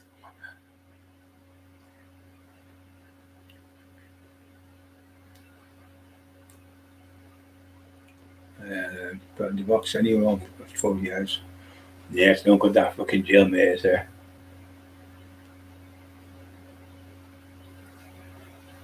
96, I was just getting out at the end of 96. I was in Haverick, brilliant jail. That I loved it. Fucking, it was like being only got if you've been to Carlton Camp, anyone when you were at school, you used to go to Carlton Camp in the summer for 2 weeks. Anyone been? You said people from like Teesside, know what I'm on about, Hartlepool, places like that. You used to go there for 2 weeks where you go canoeing. All the lads would be on one side and all the girls would be on the other side of the camp, and it would be like billets. And you'd be in there, like army billets, and you go mountaineering, mountains and all that shit. Abseiling off the top of mountaineering and fucking orienteering. You have to go with the map and get around. We fucking loved it. When you're a kid, you love all that shit. What good in the canoes and up the river and all that shit. Fucking brilliant. Yeah, well, I say I seen one. Like £58,000 for the Lance. Yeah, they were fucking ridiculous. Them Lance Delta. They're fucking. My mate had one off the dock. I can't remember his fucking name. He owned half the dock. Sean Day's mate, and I raced him in one of them fucking Vauxhall Lancia. The Vauxhall Lancia, I think they're called. And they only made 500, so they broke 50 up for spares. They did about 225 miles an hour. Them fucking things souped up. My mate had, like I say, absolute fucking flying machines. I can't remember his name now. He used to have it. He was from the dock. Watson, I think he was called. I think his second name, I'm sure. Big heavy lad. He said, "Oh, your mate can drive." He said he was fucking hammering me around the bend. He said, but on the straight, I just left him for dead. He went past. I was doing 160, 170. He went past me. That I was in reverse. I thought I had to pass the Scan T side at the time. That couldn't just fucking wipe me out. Absolutely wiped me out. I read up on them. Some of them have been up to two. I think they're close to the 240, 250 or something ridiculous. I think the standards are about 150. I think. But then you can chip them up. I think there's something like 500 brake horse or something like that. Lancia, I think it's called. Vauxhall Lancia, I'm sure. But yeah. Of course, the wheels on the cuts like that. Fucking as big as a screen on here. Massive. Tyres. 30 is it? Senator 3 litre 125. Traction. On band. Drive wet. Lots of over. Yeah, there was shit them there, Senators. Senators were garbage. there's that senator you're on about cars, the 3 litres, yeah, they were shit. I raced, they got these new cars with me and Flea went outside the Murder Cafe in Middlesbrough. Called the Murder Cafe because all the fucking girls have been murdered over the years there. I mean, Flea was sitting there, and the cops pulled the side of us. When like in the old films where you go, red light go, and the cops went, what have you got in that engine? And went, fucking hell, because what they'd done, they built the flyover, it was called, Middlesbrough. So it was a Saturday, and the roads were all cordoned off. Me, she couldn't. I only went on the road where you're not supposed to go. And the cops, you can't go in there. When I thought, anyway, they come after me. I just left them for fucking dead. Turned back round the bottom, come over the top, come to the side. They come to the side of me, and they went, they raced me. They wanted to race me. You could tell because they had the new cars. I can't remember the fucking car was they had now. Anyway, they raced me. I left them for dead. So they come to the set of lights and went, what's in that? Like, I couldn't believe how fast the car was. It was sucked up the fuck. But yeah, you had to have carbon pads and Yokohama, what suspension was it called? When you put the suspension in, fucking, I can't remember what to call it now. Not Yokohama, sorry, it's an Indian name. What's it called? Yokohama is a Chinese, what the fuck is it? Shikoni, that's it, Shikoni, fucking, a lot of that fucking shockers always, that was it, Shikoni shockers, you had to put in the Cosworths because the other ones were no good, and you also had to put a strut across a bar, bolt it to the wing there, and bolt it to the wing that side so the car didn't collapse because you know the speed you do when you're going over bumps and stuff. So you had to have that. The only thing missing out of the car was the roller, you know, the cage. So you think it had the bucket seats, everything in it, fucking everything I had. Yeah, fucking flying machines. I got chased in a white one. It was a Q-Reg. Q-Reg means it's been crashed and then re-registered. And I got that. You know, did about 160, I think, 165. I got chased with the cops in a van, got away from them. I went through Billingham. I come back through Billingham, back down the bottom end, went through Stockton. I was doing 130 mile an hour on a 30 mile an hour road. They chased me. One went right through a fucking fence, smashed all the car up, and one turned and tried to oversteer, understeer. They were in. They had two of them had their Scott Cosworths. They brought them down from Newcastle to get me. The proper drivers just left them for fucking dead. So I went on right around Stockton, all the roads, but they didn't know the roads like me because they were from Newcastle. And one hit the fucking curb and blew his tyre out. One went through a fence. You know them green fences at the schools, you go the metal ones with the little crisscross green ones, them. And you stand there with the beep, beep, beep. He went right through the fucking barrier. And it was next to Reggie's. He used to do the vans in Roseworth. He used to, you know, the vans have got ice cream van. He had one of them. Reggie said, oh, he fucking went straight off the road, Brian. And then the other one coming around the corner, he said, when you were gone. And the engine was all smoking. So three of them on that bend, you left them all. Two crashed and one engine blew up. They fucking hated me. They did. And when they pulled me over on the road, they go, oh, well, it is, I'm going to have to give you a ticket. I went, right, and this is the concede then. I don't know if you get away with it now, but what I did, I said, what's your address? I went, no fix the board. What do you mean, no fix the board? I said, I'm homeless.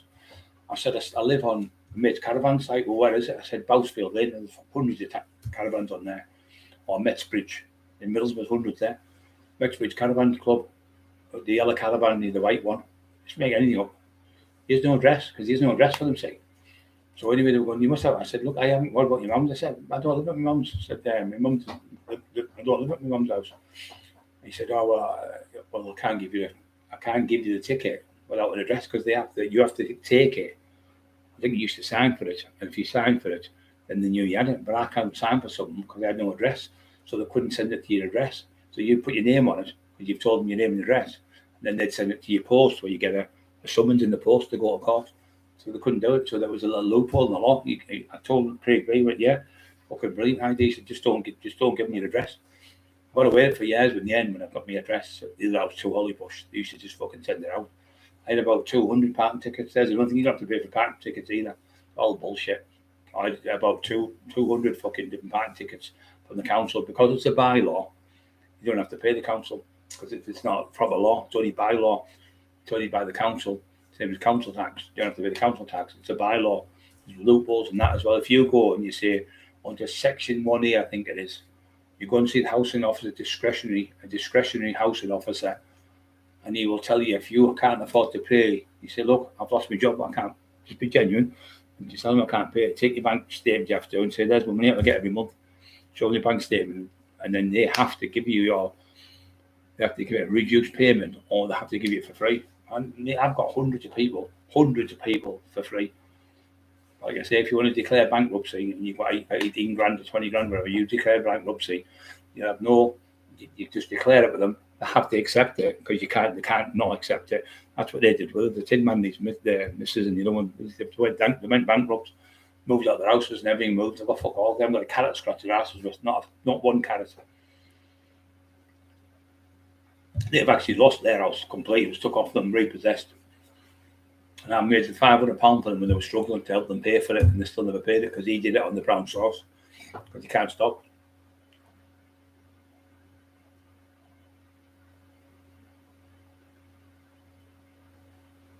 Being asked to be a moderator by all means, just bear with me.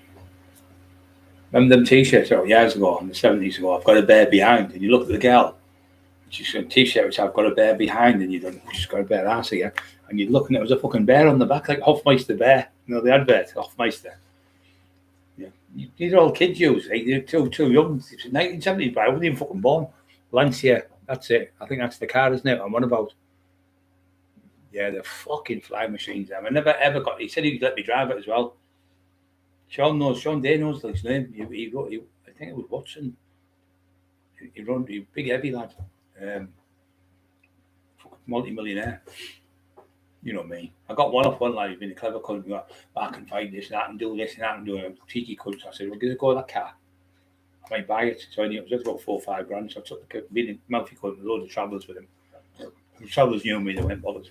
Took the car keys. I said, "Well, give us a drive of the car."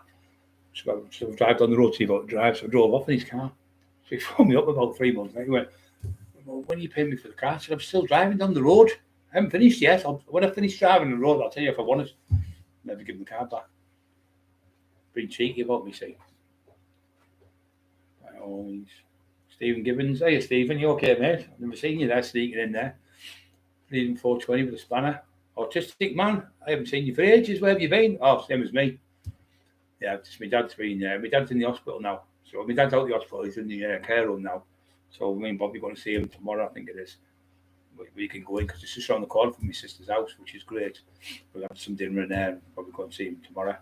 And go again Tuesday, Wednesday, something like that.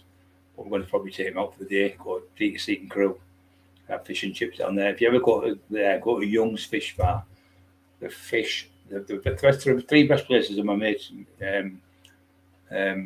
His place is in Saltburn, down the bank. That's his fish shop. Top of it, he's a great lad. He's just beautiful fish and chips. The other one's in Whitby. That's a beauty fish and chip shop. But the best ones, the one in Hartlepool, you pay about £4 and you get coffee. You get the fish bites, which is better than the big fish, and you get it's like a half lot type of thing. You only pay £4 for the lot. If there's 3, it costs you £12. Fucking brilliant. You get a cup of tea or a bottle of water or a cup of coffee. You can sit in there and you get fish and you get loads of chips with it. But they're lovely people. I know the people who own it. It's the best fish shop in Hartlepool. There's not that many good fish shops in Middlesbrough or in Stockton. They're fucking rubbish. The ones in England where we live is fucking garbage. They're absolutely rotten. They make 10 grand, 12 grand a week. The fucking fish and chip shop around the corner where I live, because there's 21,500 people live here where I live this area. It's the biggest private house in the state in Europe. No, there's one in Nottingham. I said, no, that's council, mate. This is private. I wasn't being big-headed. He got mixed up. I said, no, you check. It's the biggest one in the whole of Europe. It's fucking still getting bigger and bigger every day. They've just built a load more houses. The nightmare, though, going to work. If you go to work and you've got a job, if you've got kids taking to school, it's a fucking nightmare to get out. You have to go out to school to get the kids to school. You have to go out about 6-7 o'clock in the morning to get the kids to school. It takes you 2 hours to get to the school in Stockthornaby, which is only about 4 or 5 miles away. The traffic is fucking ridiculous. They've built a big, massive estate. They've built more roads on it. There's only 4 roads in and out. That's why everyone who does out up here gets caught. Pinching stuff and that, they get caught. Cameras every fucking way.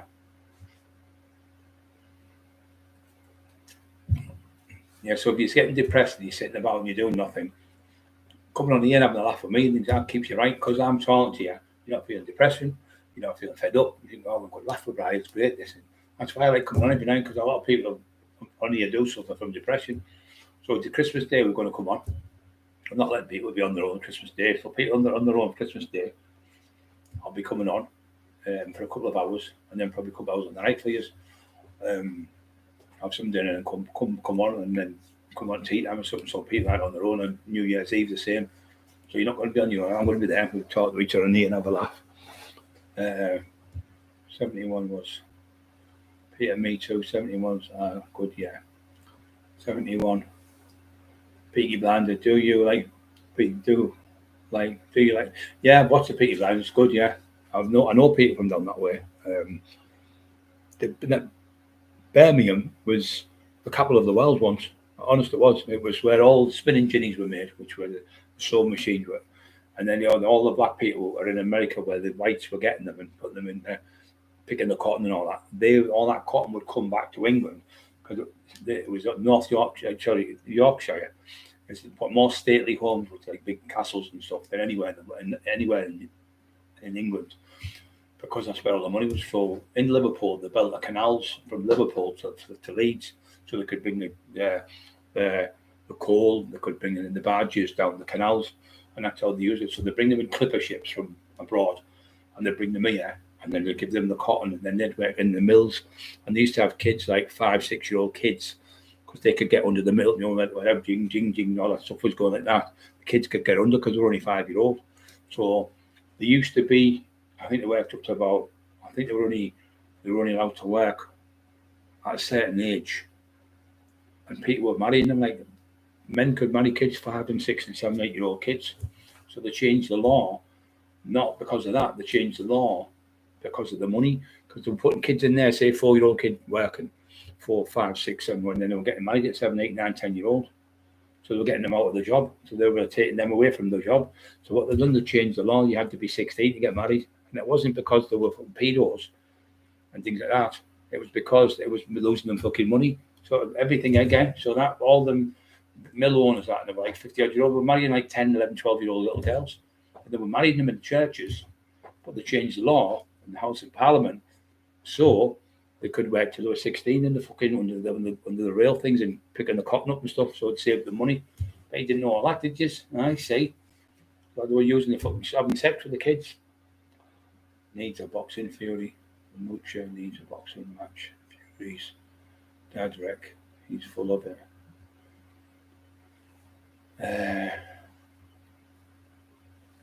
We're all full of cold. But all of us are full of cold. That's why I've got to keep sniffing. It's like my full nose, like all the tappers keep. I said, nose keeps running them. I said, we'll run after it. I can't, it's too fast. Yeah. Don't forget to subscribe to the channel, guys, please. That's all I ask for. Subscribe to the channel, push the like button and leave a little comment. It just makes the channel look better. And loads of users putting our really great night, brilliant. So people will get more people on, more people with depression, more people who can help in the community, more people who can help people. It's nice helping people, and you get good feedback of people saying, "Oh, you've helped me. Well, you owe me today," and stuff like that. So it's just nice. We had one lad one day. I was in the house with me, little Teddy Dicko. Matt Joseph Terry passed away. He was here. Peter Robbo was here. Emma was here. Bobby was here. And Teddy was here, and we were having a talk in there, living room. And then Maniok, who was my friend, I was written a few songs about me. Maniok come, he said, "Oh, it's a laddie, he's going to shot himself in the river. He's down the river now. He's had 6 tins of lager. He's fucking suicidal. His lads has left him. He's bad." So anyway, I got on the phone. I said, "Have you got any kids?" He went, "Yeah, I've got kids." Blah blah blah. I said, "So you're going to shot yourself, you selfish cunt?" I said, "You're going to shot yourself in the fucking river and leave your children without a father?" And he started crying on the phone. "Get yourself up here in a taxi. I've got no money." I said, "Get yourself up here in a fucking taxi." Anyway, he came up, sorted it out, come in. Had him in there about 4 hours, talking to him. Teddy went for a drink with him, and he phoned. He said, "Emmanuel," he said, "I don't know how he does it." He said, "As soon as I went in," he said, "there were about 5 minutes, he had me fucking my head completely from suicidal to wanting to live forever." He's fucking brilliant. He said, "He's really clever." He said, "He made me feel ashamed of myself when I was going to kill myself." And I said, "You're going to leave your children without a father." I think they were like 5 and 6, 7-year-old kids or something. And he went, I said, "So you want to be selfish?" He started crying. I said, "Get all out, get out. No one's bothered, but get out, son." And we're all there. I said, "There's no shame in crying." I said, "The first time sometimes is to cry and get out." It's like having a tin of coke or a volcano. When that volcano needs to explode, it explodes. When it explodes, it's called the pyroclastics. So all that volcano ash comes up, and all that lava coming down. That's called the pyroclastics when it's running down the mountain. But that has to explode every so many 400 years or so because it has to, because that's what people are like. So now and then you have to explode to let the tears out and cry, because there's nothing wrong with crying. It takes a man to cry, and it makes a man to put his hand up and say, "Look, I'm wrong." If you can go, if you fell out with someone, if they can think of someone you fell out with, thought, "Look, it's Christmas coming now. I need to make amends here. Go around, even though it's his fault. I fell out with that. I'm going to say sorry." And if you say sorry, and how can we be friends and shake hands? If he says no, you can die on your deathbed, but no problem, because he was the one who refused you. But if you don't, and he passes away without trying, you'll think, "I should have went and seen my brother. I should have went and seen my dad. I should have went and seen my mum." And they pass away, and because you're only young, 25, 30, it doesn't bother you as much. But when you get older, you go, "I went back there, I should have done this," and you'll start. You'll feel better if when you do it. But if it's people who are nasty sitting, they're making you ill and they're making you poorly, obviously you can't, because obviously you're going to end up being ill again. But not get into debate on their situations. New account, he's getting debates for their situations. Then just remind you what they're like. I'm not loud. I've lost. By the cost now. Of course now. I live. I'm from the West Midlands. Live by the coast now. Yeah. It's nice when you're on the coast, you can just walk to the beach and have a day out. So when you were at the Recollections, thing is when you wet the doors off, you'd have a fight. You take your top off and go and fight someone. Like proper fighting. Fucking shaking, like fuck the fight. Let's get back in there. It's freezing. Fucking freezing that North Sea, I'm telling you. I'd go in there and have a fight. Can we do it in the morning? Fucking freezing out there. And then by the next day we'd be at the bar and we'd drink going, "What were we fucking fighting for? We'd daft and give a cuddle and everyone would be happy." Yeah, fucking few times the thing he said, we going out and have a fight, freezing cold.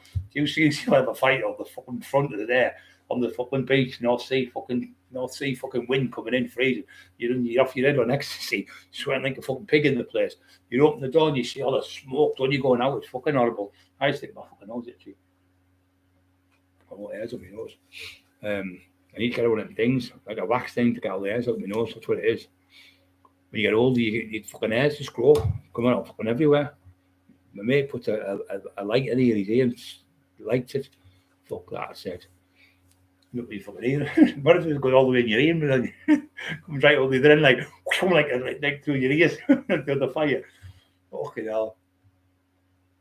Yeah, so if you're sitting in bed every day and you're getting depressed and you're sitting there and you don't want to answer the door to people, you're not eating, you've got to eat, because if you don't eat, you don't nourish yourself, you don't put food in your belly, you'll start getting depression as well, because that's another sign of depression when you're not eating.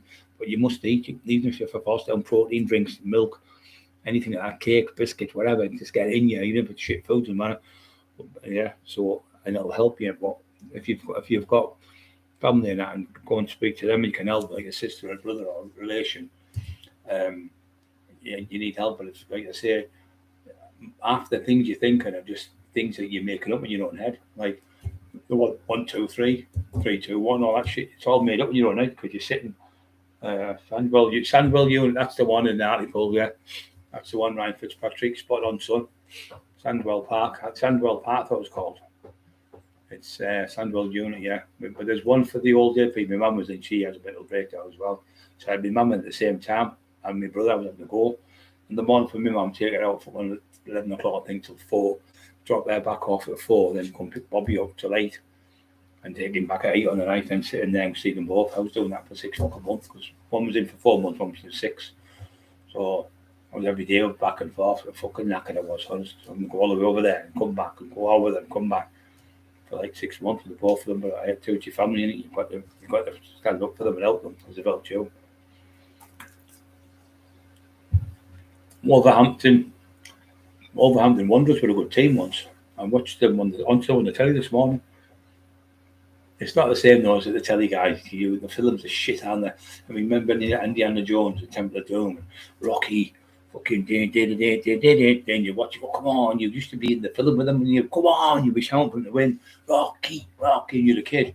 And then you watch like Back to the Future, 1, 2, 3, fucking absolutely brilliant films, and all the old like Moses, the Ten Commandments, and Spartacus, fucking films were brilliant, weren't they? And Jesus, or the one with Jesus and Nazareth, all them type of films you'd watch, they were just, you would captivating, and you would sit there like when you were kids, you were watching it, and you just loved them. The telly was fucking brilliant, wasn't it? Now the fucking shit they've got on now, the people who couldn't have to save their fucking lives, the shit. Then was the West Midlands, but not. Then was phone code. Yeah, I did a filming, but I did doing a movie. This is Birmingham. We're doing This is Birmingham 2 next year. I did the other one with the Stairs movie. I'm only getting there, but I'm refereeing with the fight. I'm only in, you only see me in a couple of seconds. But it was good just to be on the place and they do a bit of filming, you know. But the other one I'm going to be in for about an hour or maybe more. And then he's on with the book. The training book's still there. We were going to bring it out this year, but we think of leaving it till maybe next year. The end of next year, I'd say maybe January, February, when people start going back to the gym. I think it'd be better bringing it out then for people to buy the book then. It's really good, the book that I've written. It's done, the book. It was done by another lad, but his dad passed away. And he stopped writing since then. He's never been able to do it. He couldn't finish the book. It's finished. It was all ready. It could be on the internet and everything. It was going to be the next best book on the internet. He put on the picture of me there with training and everything. But he hasn't worked since. Lovely lad from Redcar as well. Yeah, and you watch all the old films, and you watch like fucking Monkey. It was fucking class in the water margin. You go home on the night, it's from school, and you get up on Saturday morning, and you're watching fucking Little House on the Prairie and all them much fucking things. And it was great being a kid, and you go on the field, play football, and you come back and it'd be like football, match of the day, you'd be on watching that, and then the BBC Two, there'd be Frankenstein versus the Mummy, Frankenstein versus the werewolf thing, and fucking you're watching right now, fucking on the floor, looking like shit in yourself, and you go to bed on the night, and you'd be Frankenstein might be under the bed, and you'd be looking into your bed or looking into your wardrobe. So we even had paranoid when we were fucking kids, weren't we? The monster might get us upstairs when I'm asleep. Yeah, fucking mad it was. We go to the beach. We used to go to the beach. We used to fucking be there all day at the beach. Fucking loved it. We used to work on the beach. My dad used to get coal. So he used to get coal off the sea coal. The sea coal's totally different. In Blackhall way, they used to dig, the miners used to dig holes. So the old slag, it's called slag, all that would be thrown back in the sea. Going, but there was also sea coal in the sea, and what it is, it's dead fine light. So what it does, it when the tide's coming in, the coal's on the tide, and the tide will go back and forth, and in the end it'll just like a very thin layer. It's like salt type of thing, a little bit thicker, some little bits of gravel, tiny bits of gravel, but it's coal. So what you do is, my dad would have the lorry like a Bedford, a 1940s Bedford, like the old army trucks. And you'd have that, and you'd put wood around the sides of it, so you get more coal on it. And you could get 10 ton on a Bedford. My dad was fucking brilliant at shoveling. So we went out one night. We got 50 ton of coal in one night. I got £1 a ton, and he had £75 for a bike, because I used to get £25 a week off the government. 23.50. I went up to 25 off Maggie Thatcher, the greedy bastard. 6 days a week I was waiting for £25 a week. Anyway, slave labour. So we should have fucking sold it, shouldn't we, for what she done? Anyway, so I got the £25 off my job, and I got 50 off that. It was like £75, but I had a few quid put away as well. So anyway, I went for a bike. My first bike was a RS125 Yamaha. It was fucking brilliant. It could do 90 miles an hour, this bike. Fucking flying machine it was. It was faster than everyone else. Everyone else had the yummy 50s, fizzies. So like a fucking bumblebee. But I had the 125. It was fucking flying machine. We made it a Honda Super Dream 250. We made it 250N, I think it was called. And he had one of them, but I got one of them as well. It was red and black. I was looking at it the other day. That was my first bike, the RS125. And I used to go all over to Nottingham on it. Loads of different places all over on the bike. I loved it. With the leather jacket on that. I was a bit like him off Tucker's Luck. Like that fucker, that's what I was like. You go down fucking the town with your mates and that. I didn't drink anything, mate. I never drank. I never had a drink. I was 24-year-old. First drink I had was a lad called Smiler from Redcar. Great boxer. I spied him in the ring. I put him right through the fucking ropes. He fucking hell, bro. You just really knocked me fucking out there. I never boxed in my life. I was just naturally strong and powerful with power. Yeah, it was good. We used to go boxing at Lingdale. And I said to little Bucko, who's a great boxer, I said, I'm not going here no more. Because remember the Rocky film, he had him chasing chickens. I said, well, in Rocky, they chase chickens. Why are we chasing chickens here at the boxing club? And all the coach, Ray Hood, he's a great coach. He's passed away now, but bless him, he taught me loads about the box. And he was laughing. He said, Cockerill, you make me laugh, you son. He said, fucking hilarious, chasing chickens. Well, I am a Cockerill, I'm going to catch it. I know. If I'm a Cockerill chasing the chicken, I'm going to get it. He's laughing his head off. We used to have great fun. Then we used to spar, and you know, and you get your nose busted, things like that. And you'd be, are you all right? Yeah, I'm all right. Yeah, brilliant. Just keep going. Yeah, it used to be good. We used to go, I think it was a Monday and Wednesday. Yeah, it was good. Me and Smiley used to go. We used to get the bus then. And we used to go, Lingdale it was called, the place where we boxed, Lingdale Boxing Club. I'm going to go back there one day and have a look. Been for years. And he was a lovely man. His mate, I think he's related to the lad who wears it now. Yeah, they used to teach us to box there. It was good. I used to train with a lad called Frank Yappett. He was in his 60s. He was from Wigan, where they talk all that love. Where they talk like the men say that all that love to each other. That's what they talk like. It's not that they're gay, even if they weren't, it didn't fucking matter. But it's just all they talk like. All that love, country farm. No problem, love. I like that love. All like that love, and that's all they talk. So when he was on the door, he used to have a little gold tooth. He was about 12 stone, about 5'7", and he was a pro boxer. He went to America in the 1940s. 1950s, maybe 44. I think no, it was maybe a little bit longer, 1950s. And he went and he fought Madison Square Garden, and he won. He was only a strawweight, and he won 17 fights out of 17 in America. Fucking brilliant he was. So when he was older, he was about 12 stone then. So I was on the dog, and there was a little lad called Jeff Robinson, great lad from the Rose Garden in Middleton in Redcar, and he was a lot older, about 10 years older than me. And when I got the job, I went to the door. I said, "Is any jobs on the door?" I went, "Yeah. When can you start?" I said, "Tomorrow if you want." I went, "Oh, brilliant, come tomorrow." So I had to go and get a Dickie bow, white shirt, and a jacket. And I couldn't get a fucking jacket anyway. So when he went to these, you know, the second-hand shops where the old people put the clothes on, you know, like the ballroom dancing ones with a fucking jacket where tuxedo type of thing, one of them ones was like that. So I got that. I got the Dickie bow out of a normal shop, about £3 or something. I had a white shirt and put it on, and the jacket was too big for me, so I got to tuck in a bit. I was 14 stone 4 something like that when I went to the door. And I was 19, coming up for 20. I got the job in the door in Leo's, and Redcar was my first job. And I was went in the door, and I was dead nervous because I could fight, but I wasn't the best at boxing. So Frankie taught me how to box. So he used to, and John Black taught me how to box. He's great boxing coach, John Black. And I worked for John on the door. He used to take me. He said, "Your hand speed's phenomenal." He said, "The top 10 heavyweights in the world, there's probably only 2 or 3 of them in the world who's got faster hands than you." He said, "And your power, if you drop now, come from 22, 23 stone, dropped out to 19 stone, how fucking fast would your hands be? Think about that." But I just want to be massive and big.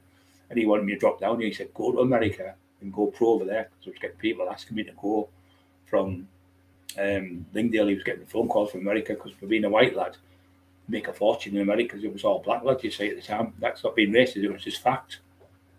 He said, "Imagine you being an American as a white lad, decide your attraction." That. He said, "Same as the rest of them." And I said, "Why don't you ever go to that Mark lad?" He said, "Get in there, fucking do the wrestling." He said, "Get in there, look at him, the British Bulldog, and actually imagine you teamed up with him." He said, "I know him well." He said, "So the bodybuilding, because he bodybuilded as well." You see, Mark Lanny's ice cream. And Mark used to have Steel City Gym. He said, "Why don't you team up with somebody like him?" I said, "Nah, I'm all right." So I was just too shy, I think, when I was a kid, was younger. But imagine you in them days, 24 fucking stone in the ring, fucking massive, like Hulk Hogan type of, bigger than Hulk Hogan anyway, 100 miles bigger than him. But he said that's the type of stuff. So if you learn the moves, it's not a good thing. So I started learning off this bloke. He worked in Tony's Taxis, what he called, in Redcar. He worked there. He was a big heavy lad, big fat belly. But he knew all the rest of the moves. He started showing me all these moves in his house and that. He used to show me in the back garden and or the mats out and that. He was good. And then I got more. I learned karate off a lad called Bob Cumber. He started showing me how to grab someone and throw them over your hip and stuff. So I learned all them moves. Because when he said, "What it is, you being so big, no matter who they are, once you get older," and Bob Cumber, he was a 7-dan master, one of the best in the country. Like Chuck Norris, he was that type of quality. And he said, "Once you've learned these moves and that, and you get somebody and tie them up with knots, they're not going to be able to fight you." So the boxers It might be great boxing, but if you tie them up and grab them in headlocks and pull them down and choke them out and things, they're not going to be able to beat you because it's too heavy. That's where I learned that. And then Bram taught me loads of bits and bobs, who's the top cage fighter. Great lad, wrestler, Stockton Strangler. He's got his place near the Argos in Stockton. He's a great lad. And he said, no matter what era you were in, you would have been the best, no matter what era, because your size and your strength and your bottle and your ability for movement and your speed. And he said, you were just built that. You were built for fighting. That was what you were for. And that's they're top fighters then. Yeah, I think you're right. Tom Baker is the best doctor. I like Pertwee as well. He was quite good, but yeah, Tom Baker was fucking great. Tom Baker, therefore the best doctor. Yeah, I like the Daleks, mate. Fucking used to shit myself when I was a kid watching them. Exterminate. Yeah, they had Tailband down, tip top, mental man. Black Cockerill, also. But Birmingham, I'm saying Birmingham was the capital of the world because everything went there. The spinning jinny, like I said, the spinning jinny was a machine. What you put cotton on and you could make dresses and stuff like that over the first one, and then you had the mills used to put them in, and they'd make carpets and stuff like that, clothes. And that's where all the money went. It went all over the world. They'd sell it all over, and that's why we went to America to try and conquer America. And they took the madness of Henry, I can't remember the fucking name now. King George, madness of King George. He was fucking mental. So we went to war with the French and the Americans, and we were over there, and we actually sacked the White House. We beat them there at the White House. We burnt the fucking thing down, but the French came over and beat us.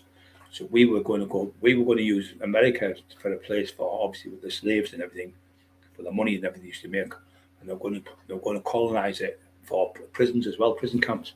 But because they got beat off the French come and helped them.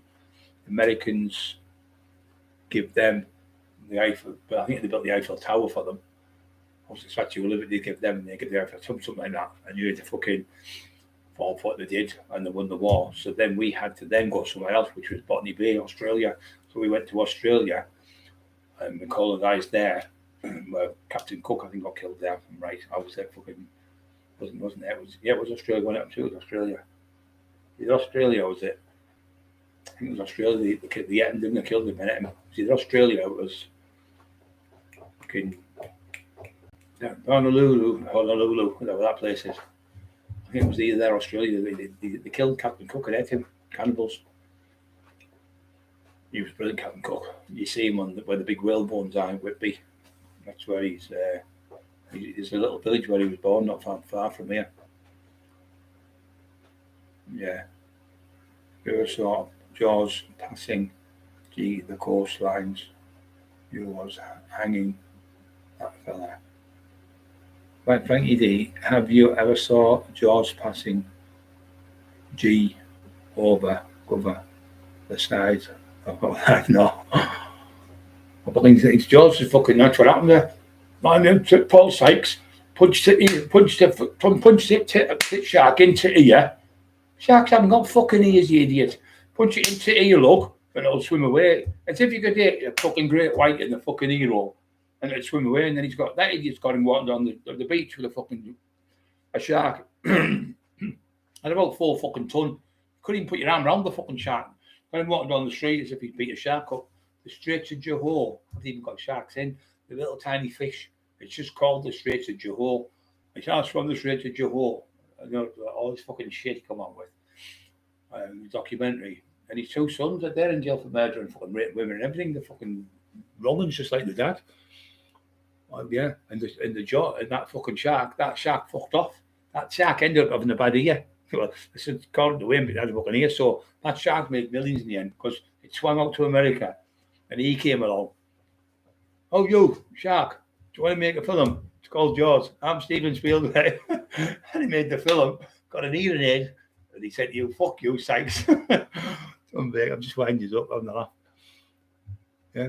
Punch it into ear hole. They haven't got fucking ears. When you just see a fucking shark with a pair of glasses on, they haven't got ears, that's why.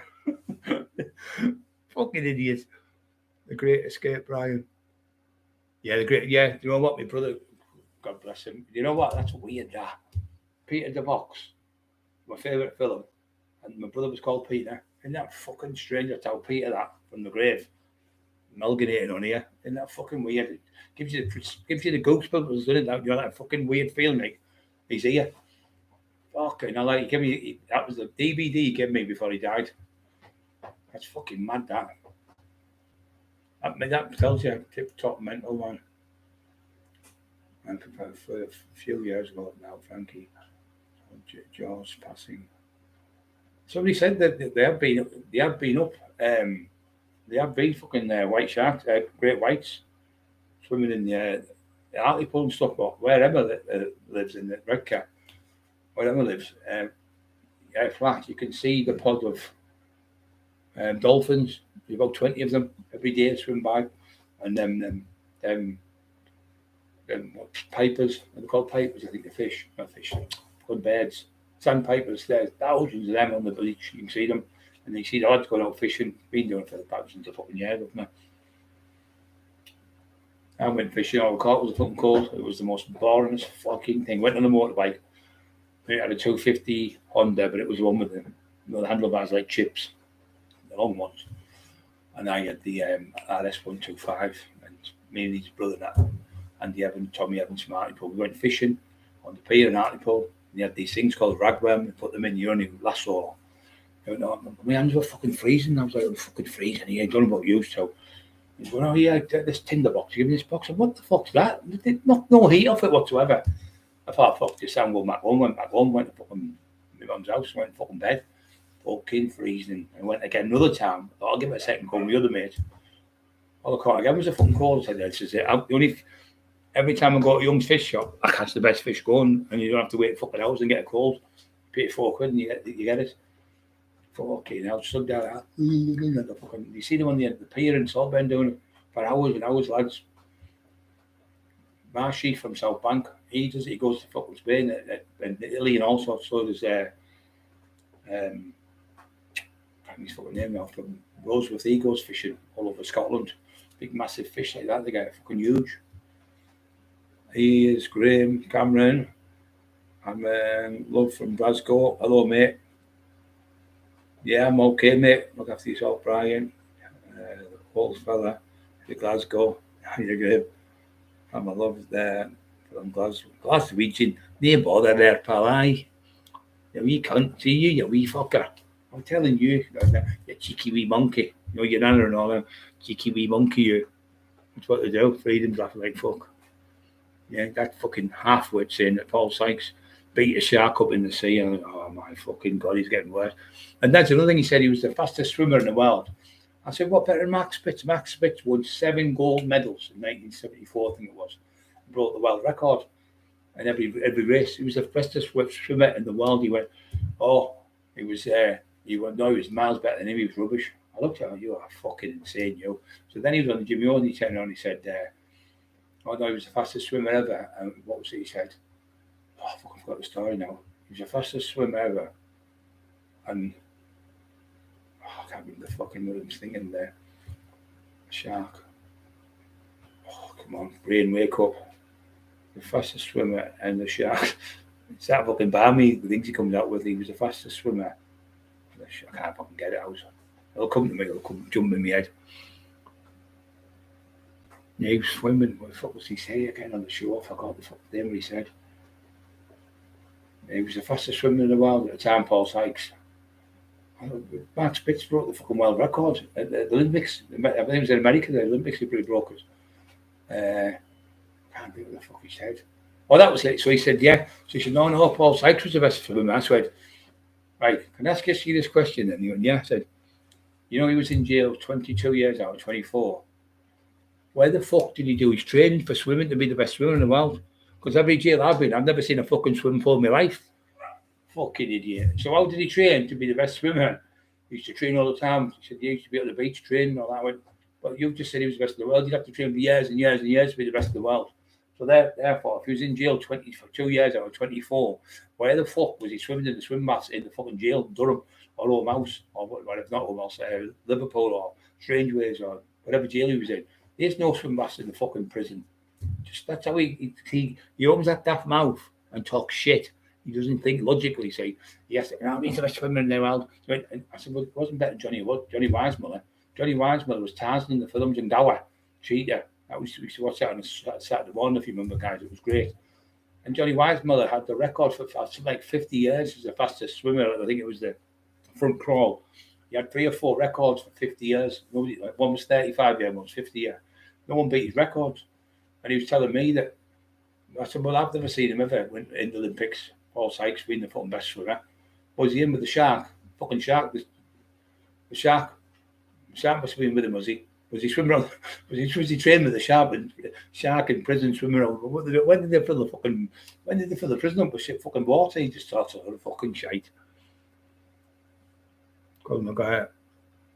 Little Cole says he loves his Uncle Brian. I love you, son. If you tell the truth, it set you free. You help fucking shite. It just comes back on you because you think, wait a minute. He said that then and this, and you just work it out. You just know the fucking bullshitter. And they can't handle it, so they start trying to say you're lying. But my stuff's there. I've done, like I said, I've done a national documentary with Donald McIntyre. Well, why would he want to do a documentary if it was a nobody? He wouldn't do it, would they? They went and get the top people, like the Essex boys, Bernard O'Mahony, things like that. Rob Holloway from Birmingham, who run Birmingham, top gangster down there. People like the lads from Manchester, the Noonans and that. All them are top people who have done exceptional things and been in jail for exceptional things, gangsters, top gangsters. Why would they do me if I was nobody up here? And I'm the only one from here who done it. So I was in that one, and obviously the man from in the shed was up this way because he was notorious in his day up that end. So you've got to tell the truth. You've got to that he was notorious in his day where he was from. So there's other people up there, but you make lies of all things. Why am I in the national documentary with Ronald Moat, doing that one with Channel 5? Then I did another one called Gun Nation with the lads from Manchester and other people was in it, and they said, oh, we need to do it with Brian Cockerill. So they come and done it. It was Scottish TV, and it was done for Channel 5 or Channel 4, and it went on, and I did that. And I did the Ronald Moat one, like I said, the McIntyre one. They're national documentaries, not them tin pot ones we're putting the tin foil ones, like in a couple of hours. How can you make a fucking movie in 2 hours? Fucking shit. Well, that's how bad they are. Nobody buys them. And then I did another one with Bernard O'Mahony, Faces of the Underworld. That was about the 50 biggest gangsters of all time in Britain. Then we did Gangs of the Underworld, which was the documentary that I did with Bernard, where I'm talking to him in a cafe. I get out a Range Rover, and he's saying, oh, Cockerill wasn't that big. He's pretending he's manipulating that. I got out of a Range Rover. That's all I did. He was saying I was lying about. My Range Rover was Phil Walker's son, Tony Walker, was one of the best people in the world, one of the best people in Britain for surfing. You know that surfing, you go around in the car. It's called surfing. He does all that. He's got tons of trophies in his house. He's a great driver. Another good lad, but he started to say that. So that was another national documentary, and then I did another one with I did one called Skinning Grove. You know, I actually took them to Skinning Grove because they wanted to go somewhere where it was like rough. So I took them to Skinning Grove, and I got the documentary. But I knew a lot of people from there, so they wanted me to narrate on there. But I didn't want to, talk to the people and narrate the show. It was called Tom, and he was from Granada Studios from Manchester, and he came. It was McIntyre who told me, he said, Brian Cockerill, go and see him. He'll get you somewhere. So we went to South Bank Fest, and we went to a few other places. When I took them to Skinning Grove, it was like going back to the 1970s. They had like motorbike jackets like the Fonz on, and there was women walking around with like pairs of wellies on with this mini skirts and fucking madness down there. And one lad, he'd lost his teeth in the sea, and the other one, he lost his teeth. No, hold on. He dropped his teeth in the toilet, and they flushed down into the sea. And when he was out picking in the sea, where he was looking for stuff in the sea, he found his teeth, and he gave me his teeth in the pub. He put the fucking teeth straight back in after being in the fucking sea. He'd been on the toilet, shit, flushed down the shithole into the sea because all the poo was in the sea there. And he found his fucking teeth. If you watch it, you'll see it, but I'm not on it. I said I don't want to do it because I'm not gonna lie, I was off my fucking head on gear. So when they come for me, It was a fucking red hot day, and I'd been on the gear all night, and I was fucking sweating like fuck. I thought I can't go up my eyes like that. I go fucking out. But I can't go out like this fucking documentary. I just well. So I got somebody to go to the door and say, oh, he's away. And then there's a left in and come again, left a note. They thanked me with a letter, but I went upstairs to thanking us for like getting us the location and everything after. So, but I couldn't do it because I was off before the wedding gain. I'd lost loads of weight. But that was another one I would have been in. But yeah, it's called Skinning Grove documentary for free. I think it's on YouTube. But it's fucking mad. Tinfoil's an arsehole. He's not that good, mate. I know what he does with his arsehole. I'll just bend over and I'll just play the part where I get bummed up the arse by Paul Sykes. I looked at him and the BBC woman went, oh, she went, that's it, we're going to have to go. And Stephen says, when get in that corner away from us, you. He ran in the corner and he ran out of the room. When I've got more things to do, bigger fish to fry, ran out of the room and said that. But he ruined the documentary. He's a fucking idiot. He hasn't even got his house. His house has been took off him and everything, hiding in fucking Leeds, apparently. Like a hiding Leeds with a packet of seeds. His ass is like a flower. You're a fucking shitbag. Frankie D, left out loud. There's been a murder in the Maryhill target. There's been a murder. There's been a mighty to do, didn't he? And fucking Royal Tommy, she was great once she was in the Royal Tommy, she died. A murder. Fucking great. I used to love it. I loved all the council estate things because I'm from council estates myself, and you can see them when you've been there yourself. You get the posh people going, hey, how dare they be like that? And all of us just piss ourselves laughing. Fucking great. When you go to the pub, you get these snobby bastards and they try to put you down. No one can put anyone down. You just be yourself. You don't have to be anyone. Be yourself. Trying to be something you're not, then you look a fucking idiot. Just be yourself. You know, and our mum does it. Our mum will go, that fucking bastard. See him there, I'm fucking telling you. Hello, it's Mrs. Cockerill. That's it, and fucking Lady Diana. Oh, Jamie's on about the other day, my brother was fucking out, and he said, she does. So, oh, yes, it's Mrs. Cockerill. She's like really fucking Miss Bouquet, she turns into. What the fuck's that voice for? You've got to be polite to people. So, what the fuck's the matter with that? Like, she'll just start screaming, John. Yeah, she's fucking mad. We laugh our heads off at her. She's fucking mad. Yes, 40 odd years, more, 50, maybe more. And she's packed her bags in for 3 years now. She was in hospital for 2.5 years, so they wouldn't let her smoke. So she packed in 3 years. She's been off the fags. All that money wasted. She said, you're right, son. All that time, all Brian was right. No good, them fags. Fucking every day, there's 5,000 people die of them. And every day, 5,000 more people get addicted to them. And the chance of there's 2 in 3 people get cancer, and 1 in 2 die of cancer. That's how bad it is. You've got more chance of putting a fucking playing Russian roulette with a gun. His pumps had been all over. Yeah, his pumps, yeah, he's a fucking idiot, and yeah, his pumps, fucking idiot, and he just talk fucking shit. The shit. He was in there, and his own wife said, his wife was telling the story saying he used to bring men home to have sex with his wife and watch him have sex, and then he used to have sex with other men and make his wife watch, and then she used to bring prostitutes home, Tin Man said, and he used to pay them to have sex with his wife. He's fucking weirdo. He said he broke a jaw over and over and over again for years, and Graham Cameron, Loan Shark, maybe. Loan Shark. He's fucking crackers, mate, and he must be great, the shark. It's been in fucking Durham jail swimming. Been visiting him in. What did the shark go to jail? Look, and how could I make an appointment? It's me, the shark. Yes, the fastest shark in the world. I'm just in Jaws at the moment. Jaws 1, Jaws 2, Jaws 3, Jaws 4. And just as you think it was safe to go back in the water, Paul Sykes fucking hell. He'd a fucking BUM. The dog, he said, Peter Fury said he was that disgusting in jail. Wherever he went, and Johnny Phillips, great boxer, said he died an horrific death, and rightly so. What he did to people when he was alive was disgusting. He said it was that vile he would even have sex with a dog, and that's what he says. That's where that daft cunt gets that. I want to bum your dog. I want to bum you. He says it to every poor Dale Brendan night. He tortured that man as well. I want to bum your dog. I'm going to bum your dog. I'm going to bum you. I'm going to bum your wife. I'm going to bum your brother. He's obsessed. He's definitely deranged. That. And all my life, I'm fucking coming up for 59. I've never met anyone as fucking crazy as that shithouse rat. But he's all like more cowardly fuckers. He won't have one of them with anyone because he's a shitbag. He talks all the talk. Tries to get people on his side. Tries to conquer people. He gets in with people. Oh, don't listen to Brian. He's telling lies. He's doing. But then he uses you to do documentaries and films, rips you off, and then calls you. But he's done that for years over Middlesbrough, and everyone's like him now. So I'm glad that no one. So he's been doing the Brian Clough book for the last fucking 4 years. He's not doing Brian Clough's book. That's book the Brian Clough's cousin, and they call her Kath. And her son's called Brian. She's named after him, and she used to live in Fairfield. Where you put your car when they get it, they take it off. You have to put your car in there, and you have to go and get your car at the police. If they take it off, you haven't got no insurance or something. He lives just down there. And my mate Richie Sharp lives in the same street, and he does carpets. He did all my carpets when I moved in.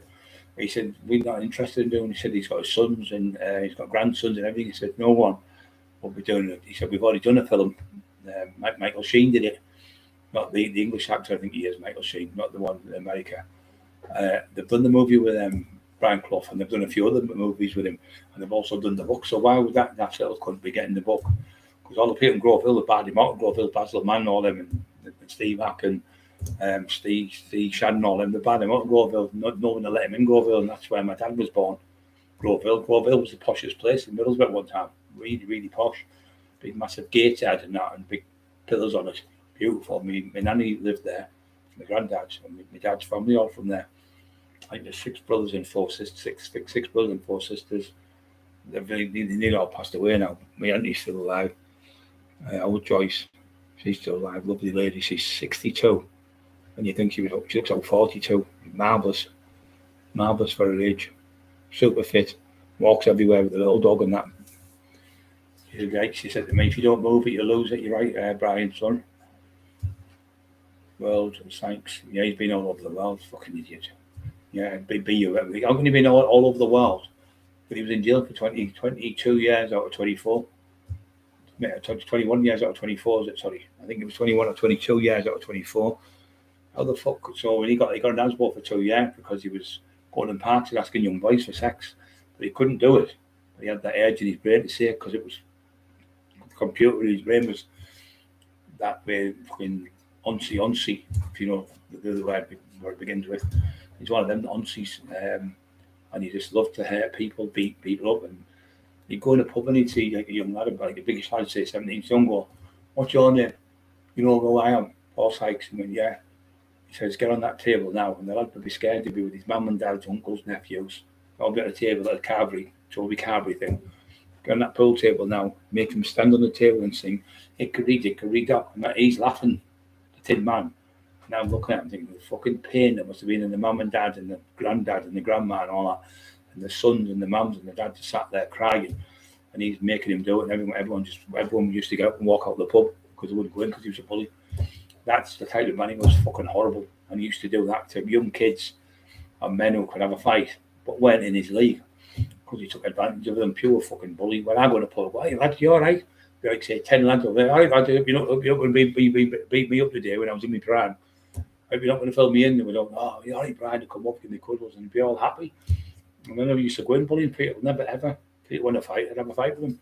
And then my fights were mainly like 5 or 6 doormen or 4 or 5 fucking wrecking crew or 5 or 6 fucking drug dealers and things like that because I was big and I could take punches as well.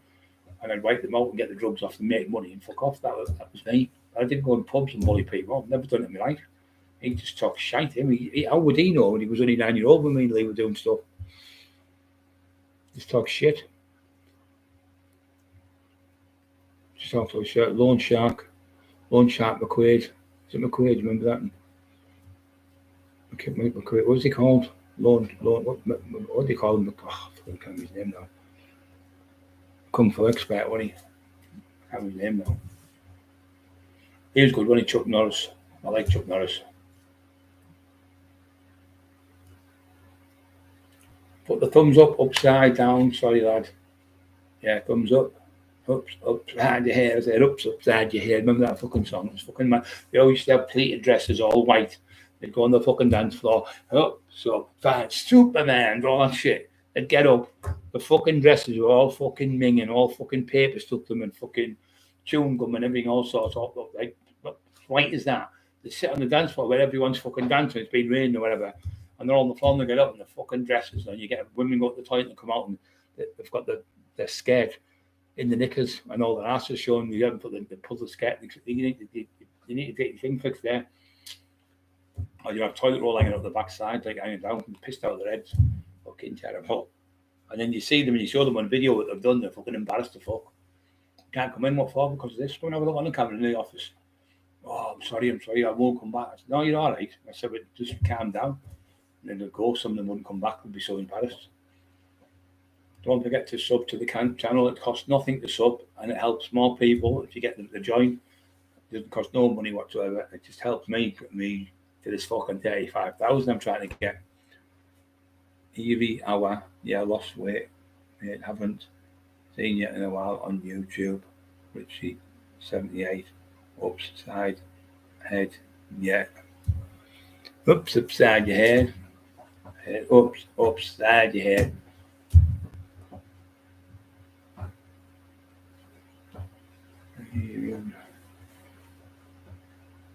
My body fat's down there 14%, 15%. So I've got all that fat off now. I've lost 13 inches off my waist. So fucking on my waist I can get my weight belt on now because we're not fucking training properly. I was bad for 2.5 years.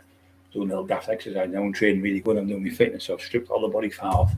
And now I'm going to start putting more muscle on. So what I've done is I've done 2 weeks of training fit, like I've done about 2 months of fitness training on to get the back body fat off.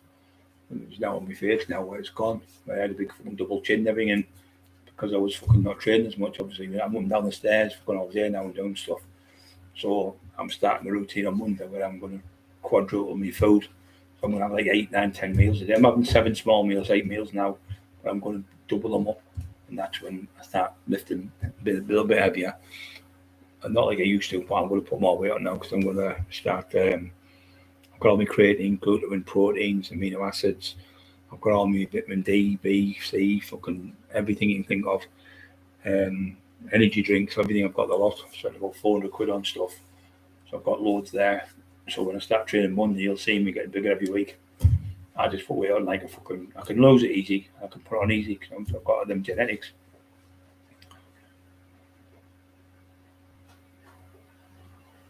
Graham Cameron, more stories.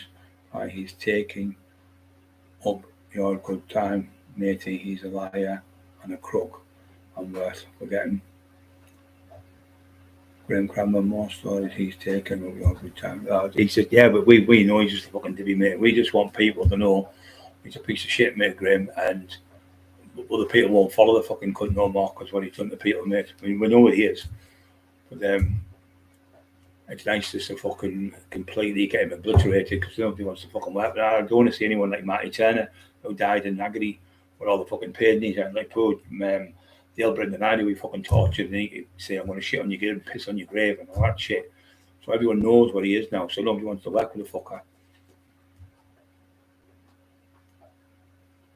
Yeah, he is, mate, but the thing is, I want people to know what the fuck's happened. I want all these people he's ripped up. He's ripped 22 different people off of books and documentaries and stuff. So we went to court, won the court case, as you know.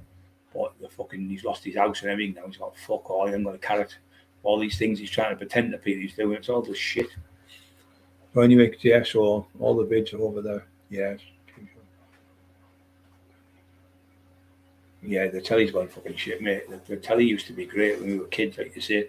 Fucking Hong Kong, Fooey, number one super guy. I pretended I was I couldn't afford expert when I went to Hartlepool when I lived on the A19. I went there and it only lasted about 3 months. I thought it was great. I didn't have a clue. Then I started going to Redcar, started learning karate through Bob Cumman. His son was a top karate lad as well. He was 7th Dan Master. He was Bob. He looked like Chuck Norris. He had the same. He had the curly hair, like curly perm, mustache, brownie blonde hair. His name was Bob Cumber. So my mate Ian Savage was playing snooker.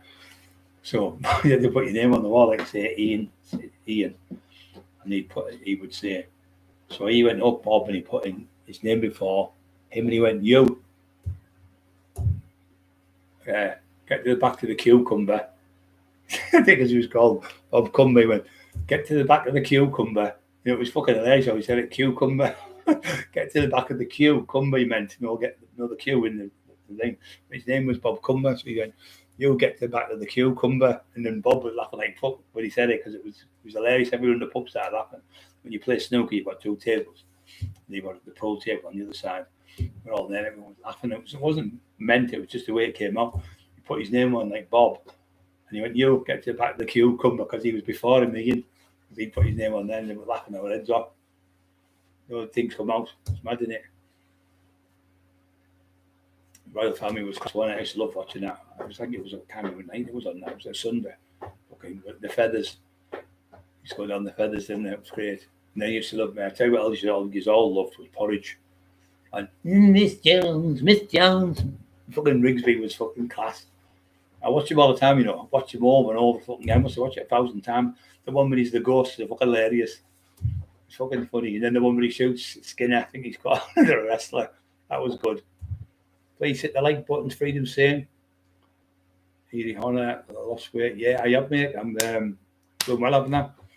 In a while. Up the Irish.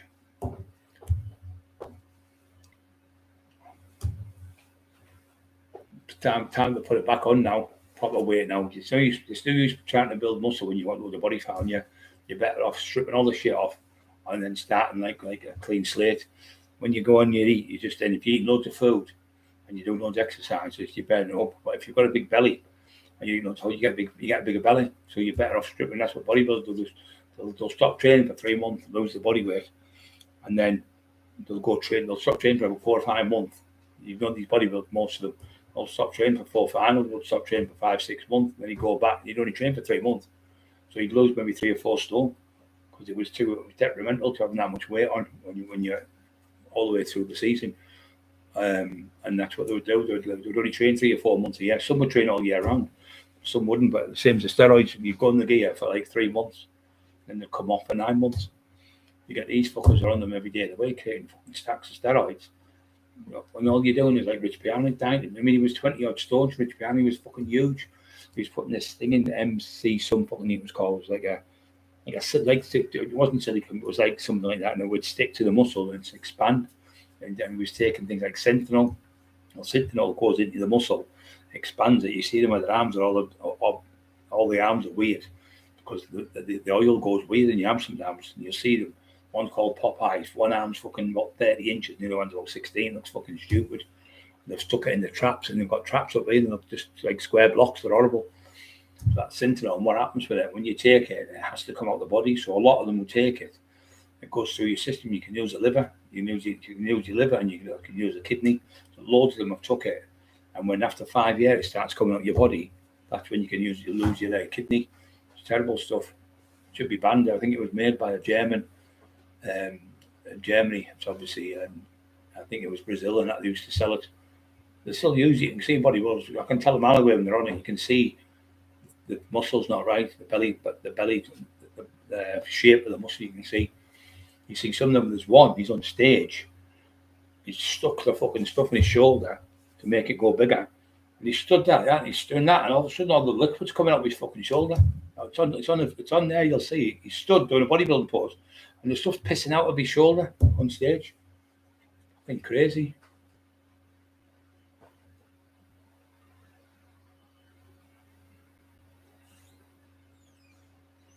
Yeah, mate, you're right.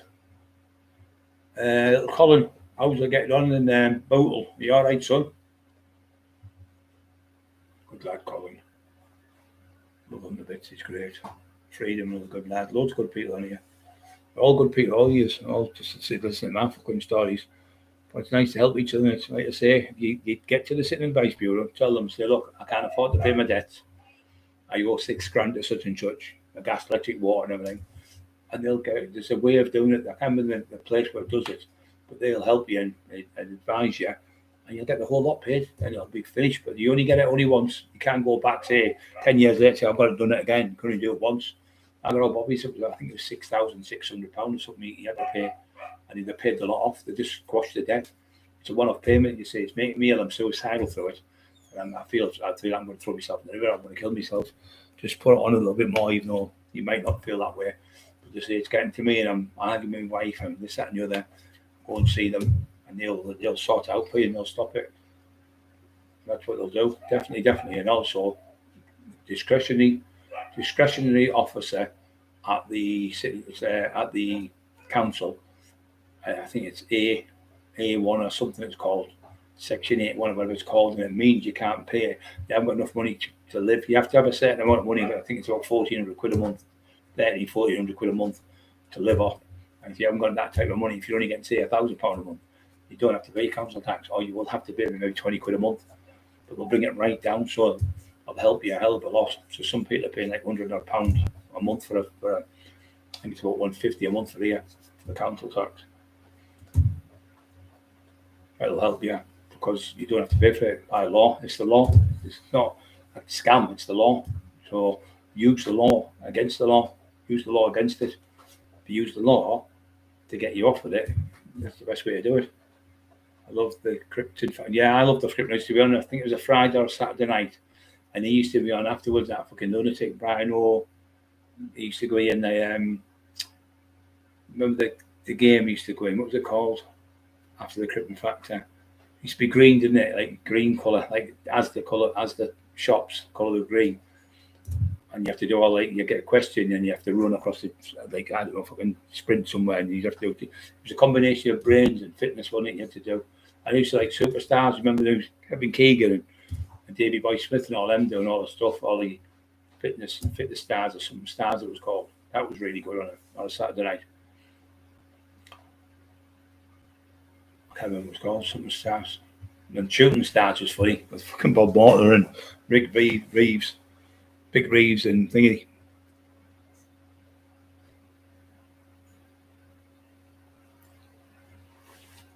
Which team upside, head, say, upside, yeah, that's the one. Yeah, they still going and they have Superman and all that stuff, and all these things that they used to do. Fucking crazy in the pubs. Look healthier, mate, not blowing, yeah. Going downstairs easy now. When I was fucking free, I've lost about 3.5, 4 stone. But most, like I say, about fucking 70% of it was body fat. So my stomach now is fucking like a brick. My abs will be showing in a couple of weeks. Doing pretty good. When I had a lot of body weight on, it was fucking hard. Well, I'm going to get in better shape now. I'm going to put more muscle on and in good shape. Like I say, it's nice building muscle when you've got too much body fat on you. When you're sitting about eating fucking kebabs and fucking eating shite in bed because you can't hardly fucking walk them down the stairs, I'm up and down all day now, where before I was only getting down once and getting up once, and after that I couldn't do any more. My legs were killing me. I couldn't move. Like to now, I'm okay. I've got how long I'm on here now. Where before I could only do about half an hour when I was first doing it, an hour. So flying through things now.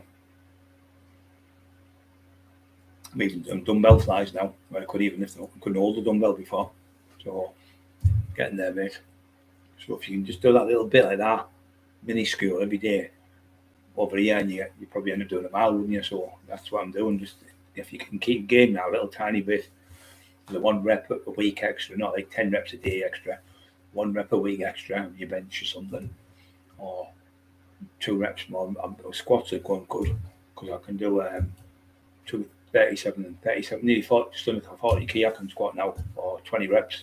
I squat under the bed, touch it, count 1, 2, 3, stand back up, 1, 2, 3 and back up. So that's enough weight for me, just nearly 40 kgs, like 88 pounds, and my own body weight. So it's good enough for me because it's strengthening my legs, and I started doing my calves, and I've got a calf machine as well. Back's no problem. It's the pressing it's bad for me because my hands still paralysed, but I'm still trying like mad to do it. Not a lot of weight, probably got about 20 kg on the bench. I'm doing like say 30 reps, like full ones, and then 30 half ones. But it's got all that fat off me by doing like sets of 60, 2 sets of 30. I was doing 60 reps for each body part. Now I'm doing 100. So now the 100 I'll go back over and I'll start doing sets of 8 now. Like 10, 12, 10, 8 I'll do. That's my routine. And then I'll change that couple of months out of 4 sets of 6 and just keep changing it. If you stick at the same thing for a couple of months, you'll grow, but after a few months, your body will stop growing because you'll get used to it. It's a bit like being a hod carrier. You're carrying everything up there, and you think, oh, my fucking shoulders killing me, legs are killing me, calves are killing me. And then you do that for about 3 months, 4 months, you think, it's easy. You say, right, when you're on the roads now, digging the roads, and you start digging the roads because you're using your muscles in a different way. You think, oh, my fucking shoulder, my back, and so your body's not used to it, you see, so you keep changing it. If you keep doing the same routine, you'll look good, but you'll never change because you'll keep doing the same routine, doing the same exercise, the same weight.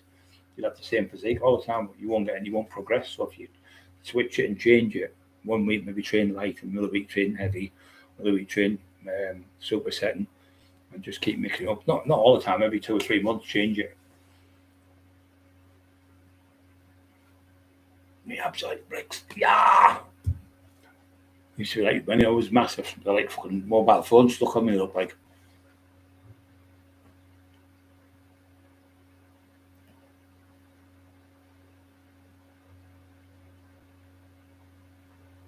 He was a tough bloke. I wouldn't say he was the hardest person in the world, but he was a Chuck Norris jokes. You see about being the hardest person on there. He was good. He got beat, didn't he, off of Bruce Lee? It was good, wasn't it, when he beat him? It was obviously a film.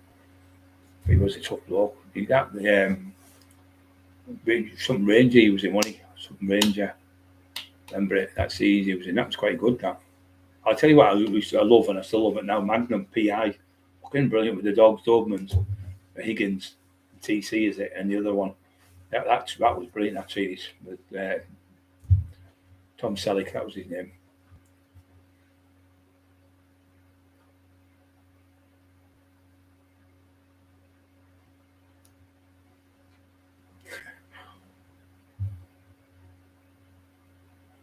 Yeah. Depths in your head. It's just get your depression to beat. Best to seek advice, like Bryce said. Yeah, if you keep burying your head in the sand, that ain't going to happen. Or hiding the letters in the house, it ain't going to happen. You've got to stand up and say, right. And when you address it, it'll be like a millstone coming off your fucking shoulders. The weight will just come off. You think, and you'll feel like you can breathe. You'll go to sleep. Like, oh, thanks, Brian. Thanks for that. Fucking brilliant. I feel great now. If you keep leaving it, you'll get yourself in trouble. You'll go and address it and say, look, I'm struggling. I can't pay the bills. I've been told that if you owe $6,000 or whatever, a friend of mine told me, give me advice.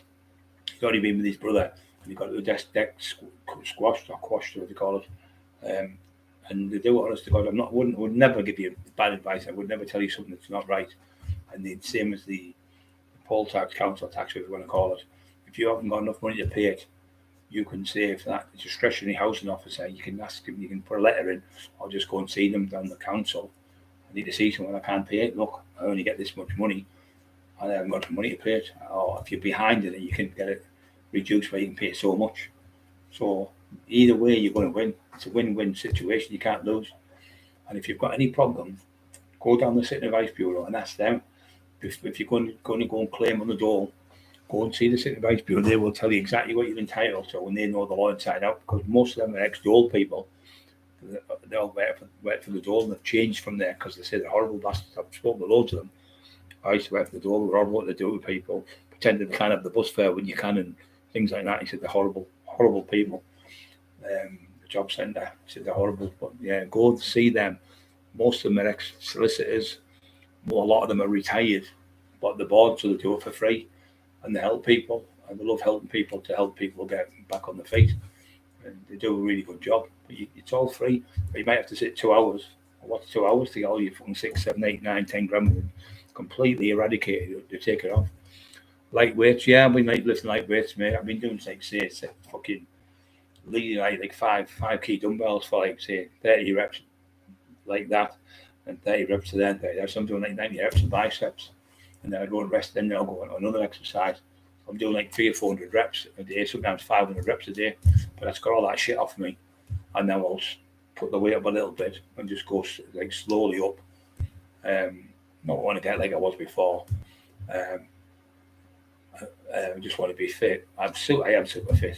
When I say 500 reps, I don't give a fuck who you are. You try and do 500 reps, it takes your breath away, believe me. But it's better to do it than sitting about doing nothing. So I've ripped the reps. Yeah. Yeah, they make rules of them fuckers. People fucking been in hospital having a baby, lost the baby. This woman, she came a day later. She went, "Are you getting done? Sanctioned."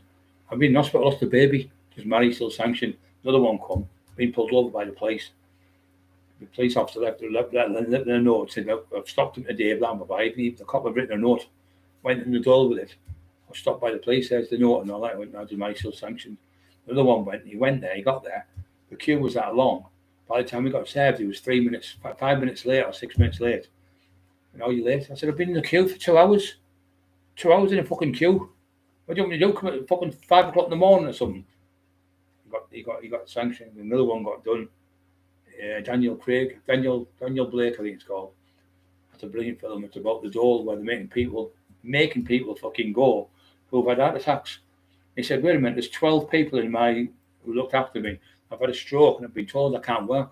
I made him go and sign on. He went into the place. He died in the dole office. It was a film. It's called Daniel Blake, I think it's called. It's horrible what they do. They just fucking get away with it for years. They've been doing it for years, so every fucking the world's going to explode soon the way it's going on. Everyone's going to be writing every fucking way. I told you that a few months ago. It's going to be them and us. It's definitely going to be like fucking Mad Max films. It's going to go like that. The world's going fucking. There's nothing else you can do no more now. Everything's fucked. The amount of people are coming in from different countries and just fucking coming in from everywhere. Just fucking crazy. And there's people bringing people in on boats. The one lad there got done the other month. Something like £60 million he made in two years. 2,400 boats he owns. He's getting shipping people across the fucking from Dover or wherever in other parts of the country, bringing them into England and Scotland, and Ireland, all them places, and dropping them off and charging fucking fortunes, and bringing illegal immigrants into the country where nobody has a clue that they're here. It's fucking terrible.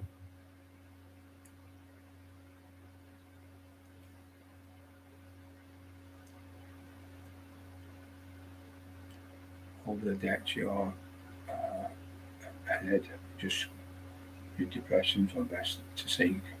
Yeah, you've got to go in. You can't do it yourself because you don't know the law. And these people are experts, and that's what they do. Like I say, I went with these. If you've got somebody who can help you, like a social worker, or if you've got a psychiatric doctor who can help you, they can help you as well. But the thing is, I got him to come in to give us a letter to say I'm bad because of it, and he was bad, Bobby. And they just said, "Leave it with us." And then I got a letter off them saying that that's been cleared, but you can't have another one.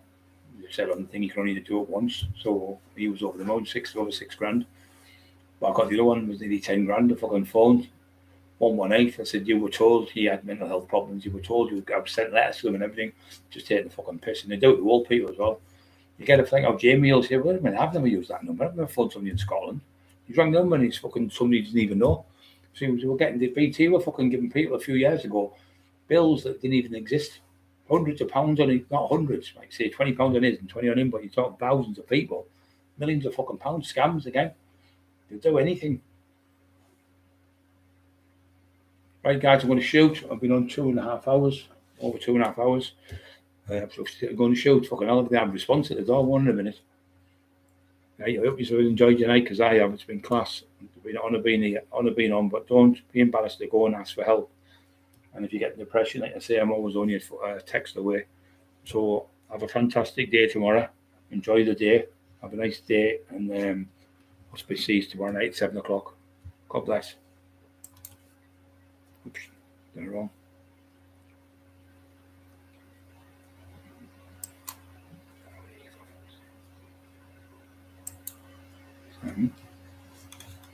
Come on. Nice and away there.